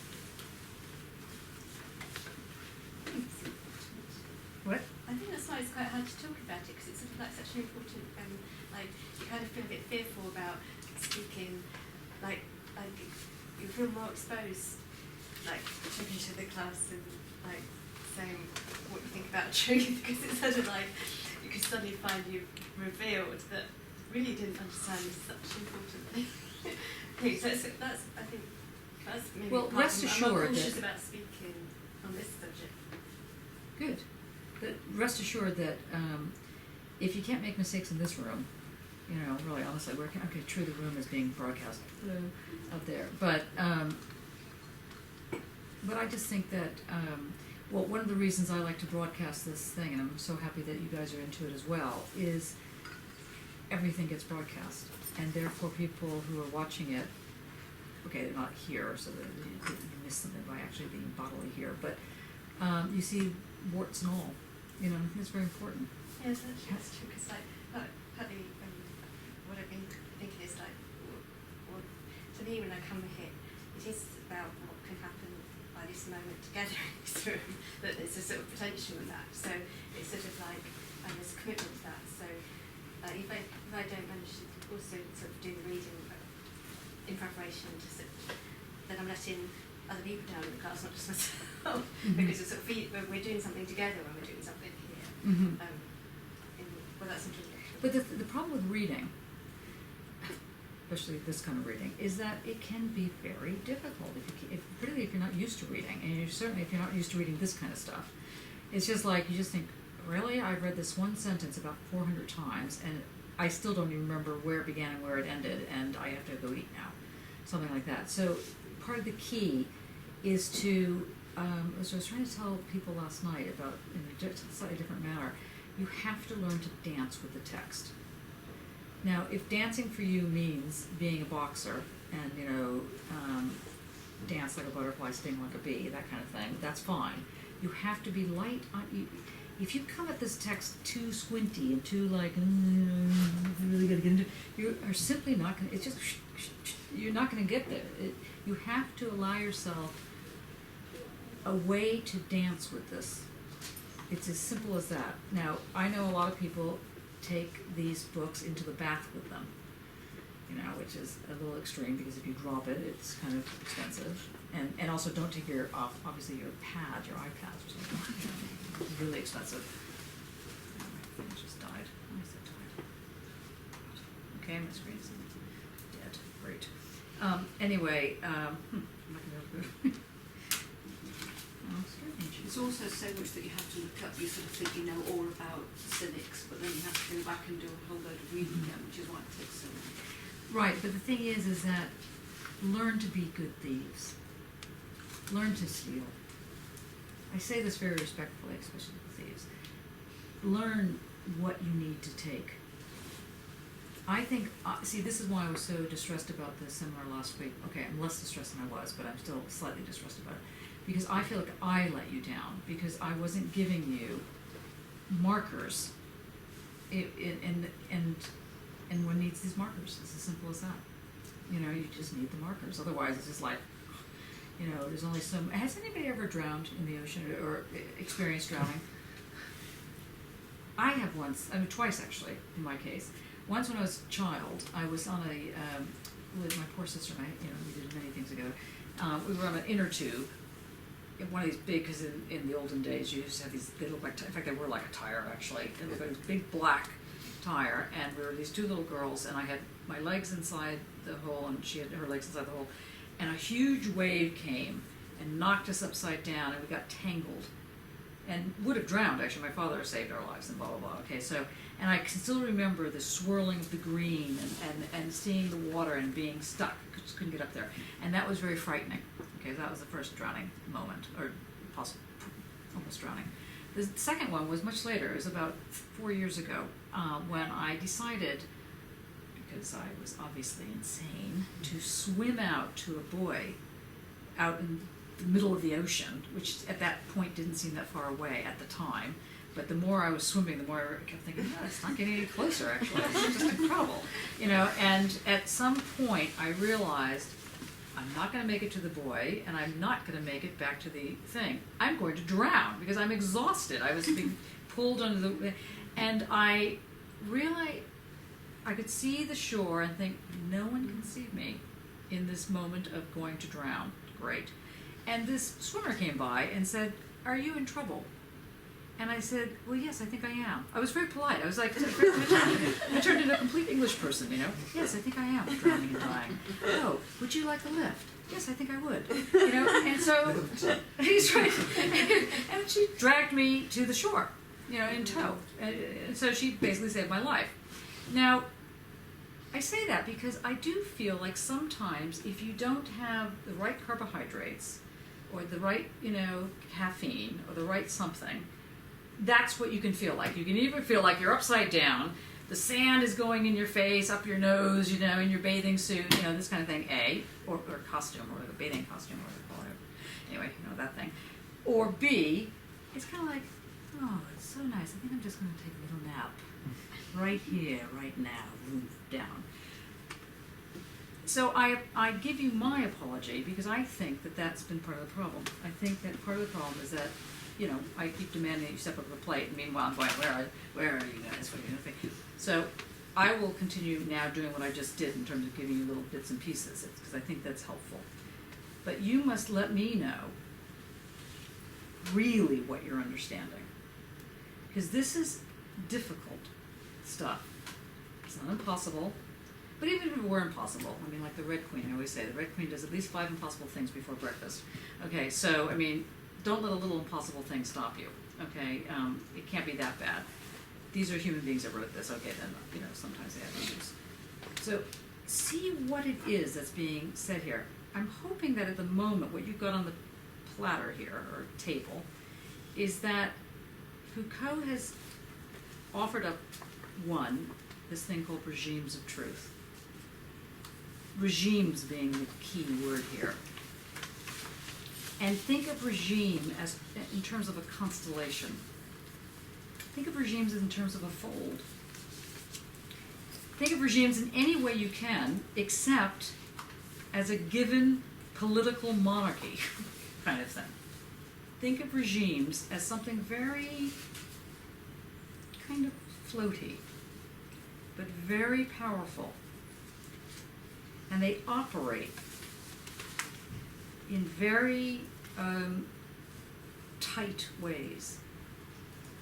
So you must be not careful. It's not like you have to be, you know, watching after yourself every 5 minutes, but you have to kind of learn how to handle them because they're toxic, the regimes of truth, even the best ones. And so, and this is again the Socratic move, it's toxic. Now, so the first thing is to understand regimes of truth, that they exist, and the way in which they're existing. They have their own shapes. And as Mattia had said, I think 2 weeks ago maybe, when looking at the notion of negation, particularly in Hegel, but not just in Hegel, the negation in a dialectical move forms the shape. It gives it its space in a certain sense. It's really vital. In Foucault, since he's not using a dialectical analysis, he's basically explaining how regimes of truth, when taken together, give the culture its shape. And so you need to have a sense of how those regimes operate in order to see the colors of the culture, the sounds of the culture, the smells of the culture. If you can't see how these regimes operate, if you're not attuned to it, to use the Kierkegaardian moment, then you're not going to be able to do anything. You're just going to be able to pontificate about it. You're just going to be able to have to, you know, say some sort of, I don't know, position on it. But unlike the Kierkegaard position about attuning, so you're sitting there and you're attuned, you're like, it's the whole community. It's a plurality of a move. It's a plural attunement. So the attunement is happening with an other. Now, Stuart raised a really good question the other day, which was, you know, can that other be a tree? And I, was like, no, it can't be a tree. The more I thought about it, the more I thought, well, why can't it be a tree? That's just overreacting on my part, you know. And in fact, I came across a really interesting book called something like The Philosophy of the Tree. And it's basically making that argument. Okay. Sadly, another thing to read. You know, now, in this moment of the regimes of truth, that's just one little part to this. Because the next part is take the Kierkegaard notion of attunement and tremble and see it in an elastic sense. So, or to put it slightly differently, the notion of intensity and the notion of superpositionality or eventness, or however you want to, is a cohesive environment. It coheres somehow, and the somehow is what you need to get a sense of. That how is what he's talking about in terms of the circulation. So a regime is necessarily, one of the first elements of definition of a regime is that it is circulation dynamic. It's not. Is sequentially dynamic? No, it is circulation. It is dynamic. Oh, yeah. It is. One could say a pattern of iteration that is set into Exactly. because Actually, that's just like your images, your pattern of iteration. Um, You're not going to show it to anybody. They're not good enough. They're very good. No, She no, never no, shows no. her artwork. It's so irritating. Go on. Okay, now she's turned purple. One of just a couple of years back, I don't remember exactly regarding what, but we came upon the idea that space and network are radically different things. As in, Yes. network is not a space organized with a lot of complicated links, but is precisely what is not space. It's a regime of iteration, multiplication, expansion, Yes. rather than. And it is the extent to which it exists, its edge, is simply the edge of what it is. Yes, and it can grow. Yeah. And as the example I gave earlier about the aesthetic and how it happens, it grows precisely where there is nothing, not in a space that is to be filled. Mm-hmm. That makes me think of the intake one, because I was looking at The n minus one or the n plus one. Well, I'm just referring to the intake one because that's what I looked up, but it was in the rhizomatic. It was in the Deleuze of Mathematics, but it was particularly in the chapter on rhizomatic. So the thing about taking up space, I was just thinking of that multiplicity in that way, the rhizomatic kind of way, rather than the network. Yeah, no, that's right. The rhizomatic has the next thing to think about then in these regimes of truth is that they are based on multiplicity and singularity, where the 0 and 1, the algorithm, as it were, that sets up this move, is the 0 and 1 of a quantum as opposed to a Cartesian 0 and 1. That is to say, the 0, what? Both and. It is both and, but the 0 in the quantum moment, it is both and, so that's it. But the 0 in the quantum moment means the field of both of it's sort of like it would be naming the spatiality of something, and the 1 is its segment. And when you put that together, that's how you get the algorithm. That's how AI works, artificial intelligence. There's a way in which the 0 ends up repackaging the 1, or the one is set up as an element. So as in the old form of computing, the 0 was the nothing, or even the entity that just sat there, and the 1 was the many, because the 1 you could 2, 3, 4, you could go up to anything. So, and then it was shifted around so the 0 was the infinite, and the 1 was the only. And from that they began to shift to see how the 0s and 1s could be read very differently. Now we're not going to get into 0s and 1s right now. Sorry about that. A little bit of an excursion. But so the first thing to pull away from this courage of truth bit is around these regimes and how regimes circulate is the second point. The third point is this notion of the cynic. You need to go back and take a look at this, seeing that people have been very quiet, because Lee, for example, you are the exemplar of the cynic. Okay. Explain. I'm Very thinking simple animality. response. You're thinking animality. I'm just teasing. Animal, hello. Oh, Lee turns purple. That's good.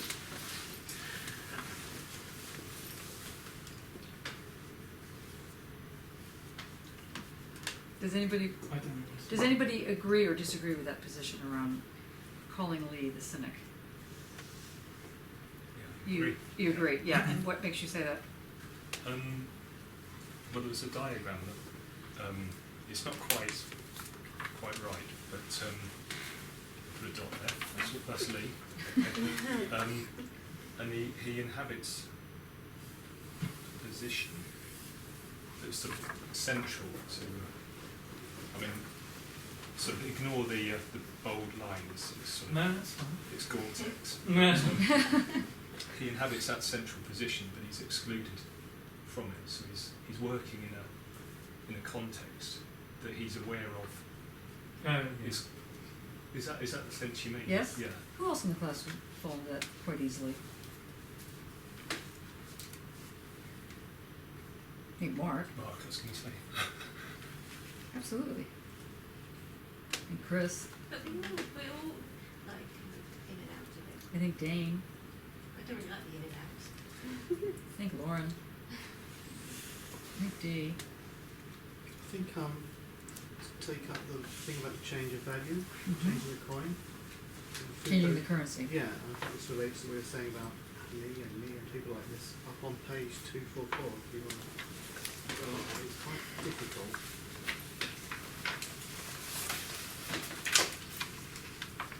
And Tia. See 244? And Johnny, absolutely. Kate, sure. We end up in that wonderful description of the show, the community of those who can think got Yes. nothing in common, which is what I like of the cinema. That's right, thank you. Well, that's what Soho If is. someone can read those two paragraphs, and see why. Which two, sorry? So on 224, I'll try to develop all this more precisely shortly. Then I'll talk about this change of currency that we were talking about. Shall I read it? Yeah, 244. are you sure? Me? What, reading it? No, no. 244, page 244. Yeah, Okay, on my, that's a different 244 okay. than what I've got. So this is, What is the first sentence on that? I will try to develop all this more precisely. Okay, so that in my 244 and the ones that have the Dropbox, 13. it's in the middle of page 244. Yeah. Okay, go ahead, go for it, Mark. Where are we? Camera. So we're in 14th of March 1984, first hour, Courage and Truth. Here we go. I'll try to develop all this more precisely shortly. What I would like to emphasise now is you can see that the alteration of the currency, the change of its value, which is constantly associated with cynicism, no doubt means something like the forms and habits which usually stamp existence and give its features must be replaced by the effigy of the principles traditionally accepted by philosophy. But by the very fact of applying these principles to life itself rather than merely maintaining them in the element of the logos, by the fact that they give a form to life, just as the coin effigy gives a form to the metal on which it is stamped, one thereby reveals other lives, the lives of others, to be no more than counterfeit coin with no value. By adopting the most traditional, conventionally accepted and general principles of current philosophy, by making the philosopher's very existence their point of application, site of manifestation and form of truth-telling, the cynic life puts the true currency with its true value into circulation. The cynic game shows that this life, which truly applies to the principles of the true life, is other than a life led by men in general and by philosophers in particular. This idea that the true life is an other life, I think we arrive at a particularly important point in the history of cynicism, in the history of philosophy, certainly in the history of Western aesthetics.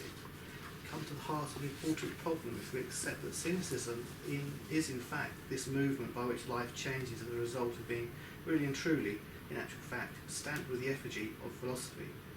In this respect, cynicism was not just the insolent, rough and rudimentary reminder of the question of philosophical life. It raised a very grave problem, or rather, it seems to me that it raised the theme of the philosophical life. It gave the theme of the philosophical life its cutting edge by raising the following question. For life truly to be the life of truth, must it not be an other life, a life which is radically and paradoxically other? It is radically other because it breaks totally on every point with the traditional forms of existence, with the philosophical existence that the philosophers were accustomed to accepting with their habits and conventions. Will not the true life be a radically and paradoxical life, since all it will do is implement the principles most commonly accepted in current philosophical practice? Must not the true life be an other life is an important philosophical question with a long-term significance. So if I stop there, how I think this sort of relates to, say, like the point that you lead. That's fine. Yeah. Maybe just think about when you said at the beginning you sold out at the beginning. Oh yeah. That would be like those are the principles. By those are the principles of the world, let's say. That's the wider world that you're inhabiting there, that's standing out kind of thing. That's what Yeah. people do. By adopting those principles as the true principles and actually really showing those true principles, who would then, that's what I think this is saying, is that we should then show that people, the philosophers, actually don't live by those principles or whatever it is, somehow. I think that's what this is trying to say here. It's by saying, by actually adopting the conventional, the principles that the philosophers are saying live by, it shows that they don't live by them. Hmm? So it's like playing the game. So you can. So I think that's the important thing about this change of currency, which is a little bit different from what we were maybe saying earlier about the change of currency, about a change of life. Here, the change of life is by actually being conventional, and therefore by breaking with the convention by showing something other. Does that make sense? Does that understand? Well, Or he understand go- that different? I'm sorry to point No, to I you, think Lee, that's and I point at myself maybe. But maybe it's when we're doing, like, living with the cant or whoever it is, that eventually breaks the cant, as it were. Mhm. Like being the cant. Yeah, like a Yeah. joke is being the cant. I must break the cant. Mhm. Break the cant, or be the cant, or whatever it is, would be the thing that breaks the thing. Mhm. Yeah. So. And I you just could thought that actually was- take the word philosophy Mm. out and put in the word artistic, philosophical. It would actually read, because what I'm worried about is that, I mean, you're right the way I think you're correct the way you interpreted that. The thing is not to raise too highly the notion of the individual, unless you're seeing it in this relationship. But if you think about your artwork, which whatever else it does, if it works as art, then it's going to be doing this dance. It's going to be doing this. It's going to be fitting in but not fitting in. This is this move. This is what makes it the core of a modern art piece. Is it the multiplicity and the singularity? Yes. Can you explain that? Yes, that's exactly what it is. Yeah. Can you? The inside and outside, that you're existing in both, stupid word to use, states at the same time. It's not that stupid. Mm. Yeah. Perfect one. I've got a question, but I've got another question before that one. Okay. So in fact, you have two questions. Well, I've got an observation, but before I get that, I want to ask you a question. You mentioned before we were going through chapter 12 about the four principles that he elaborates about the true life, the fact that it's unhidden, it's unmixed, it's straight, it's uncorrupted, or it's Yeah. unchanging. And then you said, but he doesn't do that. He doesn't hold on to that as being. He moves on from it. He moves away from that. Can you just unpack how he moves away from that first of all? Well, I have it marked. Let me see. I think it's in a previous lecture. I think it might be lecture either 11 or anyway. He starts talking about democracy, and he says that the thing about democracy is it mixes things, and so you are already thrown into an environment that requires you to both have this odd relationship of not being able to be unconcealed because you're in this mixed environment, and he's presenting this as the modern version of cynicism. Right. Because in the other regimes of truth that he's dealing with, the political power environments are themselves not democratic. And so they hold up in these almost hidden secret environments that one sets up in order to have the parousia. But he says the task, the thing that actually must happen is that it has to be brought sort of out of the closet, as it were, by which I'm not saying the gay move, but it's kind of the same idea. It has to come outside, as it were. It has to come to the light. It has to be seen, and not just seen, but it has to be felt. It has to be built in such a way that it engages in an environment that is itself already dirty. Yeah. And so he's moving away. He basically is saying the problem is cynicism keeps getting read as a Platonic move when it should be read as a Socratic move.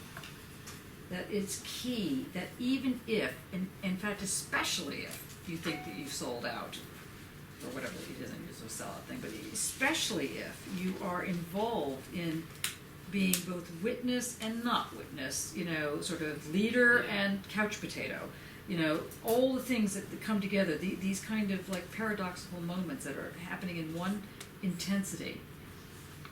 Once one begins to understand how the materiality of that gets established, which can only happen in a plural environment. It means that the peculiar thing about democracy is that it does throw up the dirt. And it's the dirt that makes things possible, not the cleanliness, but the so-called straight and narrow. Yeah. So that's why he gets back to this notion of later on when you finish the thing, he gets back to this notion of the regimes of truth and the cynic as somebody who can embody the modern day cynic, as he says, is the revolutionary, is the artist, is the modern artist. It's not just any old artist. It's an artist who gets this relationship of the figural to the not figural, of acoustic, by which music is, its expression. Chris, were you going to say something? Oh no, it's No, not sorry. true. I will do, but not There just. is, this would, on one hand, require not only the artist participation, but everyone's participation. Yes. I'm thinking of that famous sentence of Joseph Beuys, either everyone is an artist, everyone is an artist. Right. Actually, he takes from Nietzsche. Yes. But at the same time, then I wonder if this argument is developed in and around the participation to a democracy. Is it still, maybe I am a bit negative here, is it still valid in an age where, like now, democracy is more an image of itself than what it was supposed to be? Yeah. Because the regime is the same as it is. The short answer, yes. And the reason I say yes, in fact, even more emphatically, is because one becomes either the last frontier or the first frontier. I'm not sure which.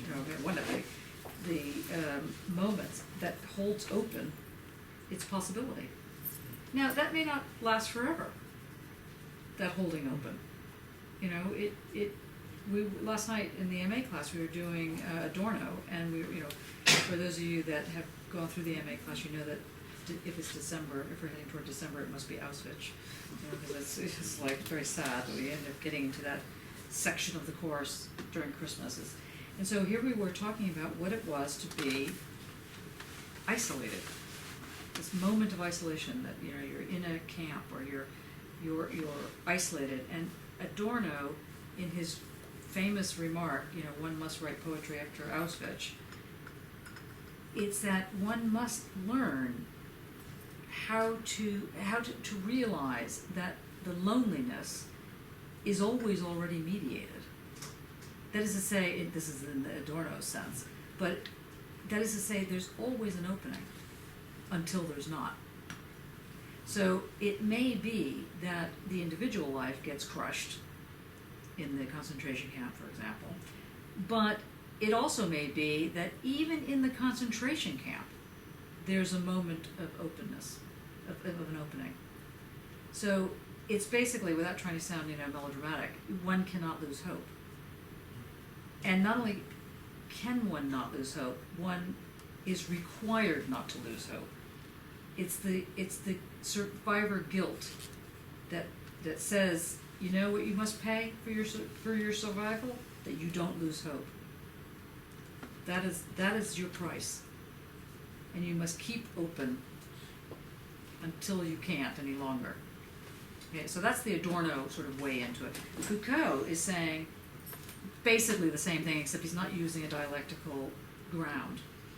He's saying, how does this materiality get established in a time period where democracy is an image of itself, or is I don't even know what it is, but whatever it is, and however terrible, I'm going to sound like Rumsfeld now, however terrible democracy is in this country, it's a heck of a lot better than in other countries, like the US, for example. It's very interesting how it's mobile. It's still mobile. Now, clearly, if UKIP or the Tea Party or, you know, what are they start becoming more and more hegemonic, or ISIS, I mean, you know, they start becoming much more, you know, rigid in taking over the assemblage of the regimes of truth, it's going to be a problem, and the resistances will become quieter and quieter. That doesn't mean they're not there, though. If you read history, you know that there was a thing called so-called Dark Ages, which doesn't mean that nobody was thinking anything. They were all just, you know, running around hiding. It meant that, you know, the Renaissance time period and the way in which the Enlightenment starts to open things up is profound, because there was centuries of people being closed in. That's a fact of life, or whatever is the best way of putting that. So he's talking, that's why he takes this notion of the cynic through several centuries to show how it's operating. It's not the same. And in fact, at one point he calls it, is it possible that this thing called the cynic is transhistorical? It's almost like the cynic is actually the current vampire of today. You know, he lives like centuries in different outfits. You know, and you have the vampire outfit. You ever see The Hunger? Not The Hunger Games. The Hunger. No. Okay, go see The Hunger. I mean, it's not that great. Go see it while you're eating pizza or something. You know, it's like it loaded down from the thing. I forgot who's in it, but it's like very good-looking people are in it. So it's always a pleasure to watch good-looking people. And one of the protagonist, who's a vampire, is like 6,000 years old. He's always wearing these different outfits, and because he takes on the time period that he's in, and every time period has its, you know, outfit, as it were, has its color, has its code. So he's showing how these codes exist. So the third thing to take away, so the first thing was the reins of truth. The next thing was the way in which things circulate. The next thing is the way in which the cynic and that which is the other both require each other and sometimes are each other. Sometimes the cynic is the other. But it's not a fixed position in that sense. It's something that has to make itself present. And here is where the biggest break that Foucault has with dialectics. He is arguing about how something is made present, and how the presence, how something comes to be present, and that it's not in between anything. It's not the present isn't something between the past and the future. It is the dot. It's the intensity. And it requires the dirt. And so he's basically, let me see if I can find it.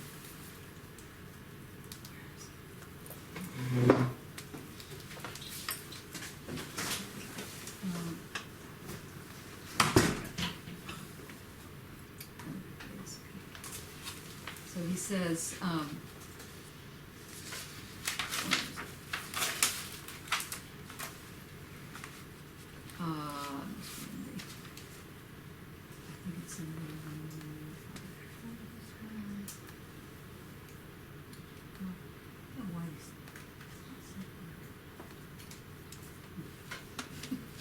well, I can't get to the page I want to get to. Okay. Well, I started the discussion. If I can get to the page.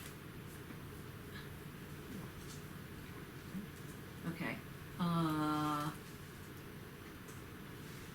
Almost there. Sorry.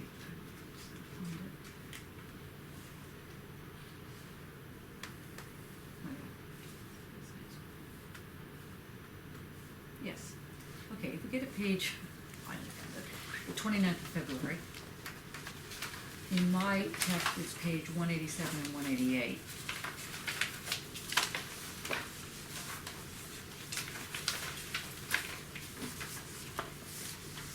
But basically,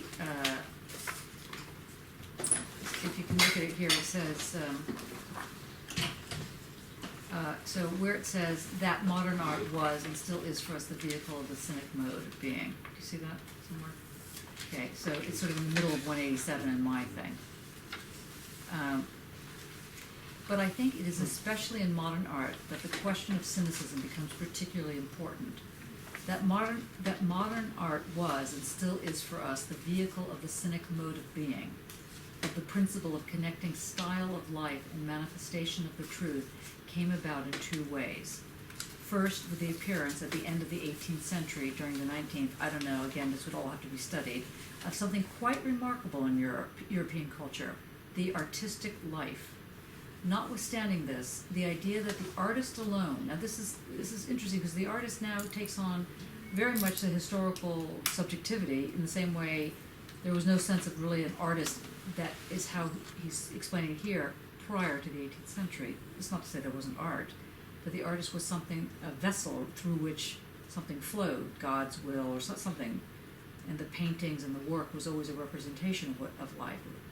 But the modern art was and still is for us the vehicle of the cynic mode of being, of the principle of connecting style of life and manifestation of truth, came about in two ways. First, with the appearance at the end of the 18th century, during the 19th, I don't know, again, this will all have to be studied, of something quite remarkable in European culture, the artistic life.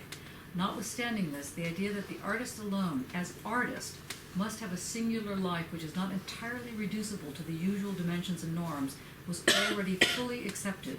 We only need to read Vasari's The Lives of the Artist, for example, or Benvenuto Cellini's autobiography, in which the idea that the artist, as artist, cannot have a life exactly like the lives of others is clearly and easily accepted. The artist's life and the lives of others are not commensurable. But at the end of the 18th and the beginning of the 19th century, something new appears, which is different from what might be found in the Renaissance, in Vasari. This is the, I think, modern idea that the artist's life is the very form it takes, in the very form it takes, should constitute some kind of testimony of what art is in its truth.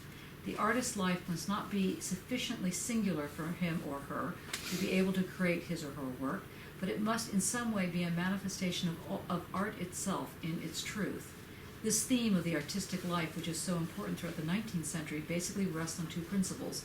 First, art is capable of giving a form to existence, which breaks with every other form, a form which is that of the true life. The other principle is that if the artistic life does in fact have the form of the true life, then this in turn guarantees that every work which takes root in and starts from this life truly does belong to the dynasty and domain of art. So I think that this idea of the artistic life as a condition of the work of art, as authenticating the work of art, as work of art itself, is a way of taking up again, in a different light, from a different angle and with a different form, of course, that cynic principle of life as manifestation of a scandalous break by which the truth becomes clear, manifests itself, and becomes concrete. That is not all, and there is another reason why art has been the vehicle for cynicism in the modern world. This is the idea that art itself, whether it is literature, painting, or music, must establish a relation to reality which is no longer one of ornamentation or imitation, but one of laying bare, exposure, stripping, excavation, and the violent reduction of existence to its basics. This practice of art as laying existence bare and reducing it to its basics stands out in an increasingly noticeable way from the mid-19th century. Art, Baudelaire, Flaubert, Manet, is constituted as the site of the eruption of what is underneath, below, or what in culture has no right, or at least no possibility of expression. To that extent, there is an anti-Platonism of modern art. If you have seen the Manet exhibition this winter, it stands out. There is an anti-Platonism of modern art, which was the great scandal of Manet, and which I think, without characterizing all art possible today, has been a profound tendency which is found from Manet to Francis Bacon, from Baudelaire to Samuel Beckett or Burroughs. Anti-Platonism, art as site of the eruption of the basic stripping existence bare. And art thereby establishes a polemical relation of reduction, refusal, and regression to culture, social norms, values, and aesthetic canons. This is what makes modern art since the 19th century the endless movement by which every rule laid down, deduced, induced, or inferred from preceding actions is rejected and refused by the following action. In every form of art there is a sort of permanent cynicism towards all established art. We could call this the anti-Aristotelian character of modern art. just one last sentence, anti-Platonic and anti-Aristotelian modern art, reduction, laying bare the basics of existence, permanent refusal and rejection of every form of established art. I think it's quite profound. Now, whether or not you think it's true is another question altogether, but I think it's, because, I mean, I often bristle when I hear this, the true life. It's like, really? But if by the true life is not meant the pure life, if by the true, or the truth, is meant the courage to find the dirt, or to not reveal the dirt, but to invent the dirt, this is the key, or this is a key aspect of what's going on, and it's a political act, it's a revolutionary act, and you'll get in trouble, basically. And that's the debt that you must pay, because you will get in trouble. But on the plus side, things will be open. But Foucault's not a martyr. So he's not saying, oh, go off and, even though everybody's depending on you, just ignore them all and, keep the doors open. He's not saying that. So you need to figure out how that's working. So there's an interesting economic there, because the debt is that the one, or better, the community owes for a plus value that the community itself has generated. Yes.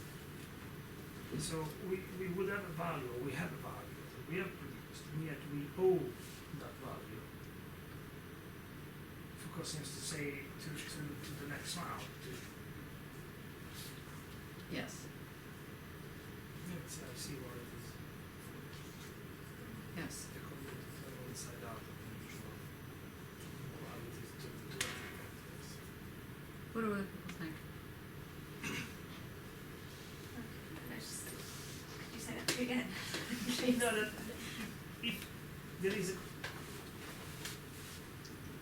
it's a debt for something that the community has not received, but it's a debt for a value that the community has produced. So there is, instead of the community being owed something because they have produced a value and they give it away in exchange of something else, the community both produces a value, almost we say a surplus, and then at the same time owes something to whom as well. This is the question. So there is this same thing that the relationship, the plural relationship, is you don't go any further back than that. So you don't get the value from knowledge. You get the value from the horizontal relationships now, the present. Produce this extra thing, which you don't directly trade, but for which you owe to I would say the future, the debt of keeping open the possibility of producing it. Mm-hmm. Certainly one aspect of it, yes. Okay, we are just about at the hour. See, time flies when you're having fun. You're dealing with Foucault. Did you find this seminar more graspable, or sort of graspable? Okay. Well, then you must accept my apology, because I think I was not leading the seminar as I should have done. That's the case. But now you must also step up to the plate. So I accept your apologies. You can accept my apologies. You can accept each other's apologies. That's You're perfect. too hard on yourself. No, I'm not. No, I'm not. I think so too, actually. Anyway, whatever. We can all cry together. The thing is that next week then we will do whatever's left of this to do, in case you haven't understood the Cynic. And I think what would be helpful, particularly for Stuart, to rethink Romanticism. Is it possible that this notion of Romanticism in your work is actually cynicism? Yeah. Oh, It's, quick. Yep, it's possible. I can't. Okay. I obviously need to pad that out. But, I think that it's worth thinking about. And I think in your case, Dee, you need to think about how this has some bearing on cultural memory. And Khalud, I think in your work, you need to think about what society should be defended. And can you start the seminar next week by showing the images of, because what I'd like to do is, do we have enough time for people to go around very quickly and say what your project is? No. Okay. Too tired. All right. Because in Khalid's project, part of what she's doing with the light, she's working on the relation between light, the notion of realism, and what happens in a society that lives with bombs, and how the artwork emerges out of this. And so one of the groups you're looking at is called The Edge of Arabia. And I think it's worth seeing their work. I think it would place this question of society must be defended on the table. Now, Dane, Joe, I think it's the only people I can think of, are writing your applications for the AHRC. You must do nothing but that. Okay? You must, oh, and Lee. Yeah, I was thinking, yeah. I'm definitely doing nothing but that. Yeah, doing nothing but that, because that is part, and sorry. Oh, hiding in the corner, Sally there. Yes, okay, the four of you, sorry. 1, 2, 3, 4. Anybody else I've missed? Come on. Okay, you four must talk to each other. Okay, I know that's incredible. Dane has to speak. Dane can speak. We've seen it happen. Okay, it is true, he can speak. Everyone can speak. You need to talk with each other because it's a painful experience. And we'll see you all on Saturday, the ones that are doing the AHRC insanity. So everybody clear about what's happening next week? Mm-hmm. Okay. What are we reading in between now and then? You are not reading anything. No? Okay. You are working on your AHRC. Okay. Don't even pretend that you're going to do the reading. Okay. Just work on the darn thing. Okay. The rest of you must pretend that you're doing the reading, or in fact actually do the reading. There's another idea, which is basically that you have to read the end of The Courage of Truth. Actually, what would be helpful is if when you're reading The Courage of Truth, go to your find a word, or actually in fact read it, and see where it says words like art, revolutionary, and see if it really links up with what we were saying. So you get the sort of methodology, epistemological move that he's making here. And then you read the first first full lecture of Society Must Be Defended. Yeah?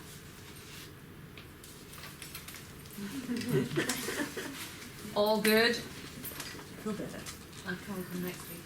Sorry, in Berlin. Oh, that's sad. Are you doing something fun? I'm giving a paper. Are we meeting after that? When do we finish? We're meeting until we drop.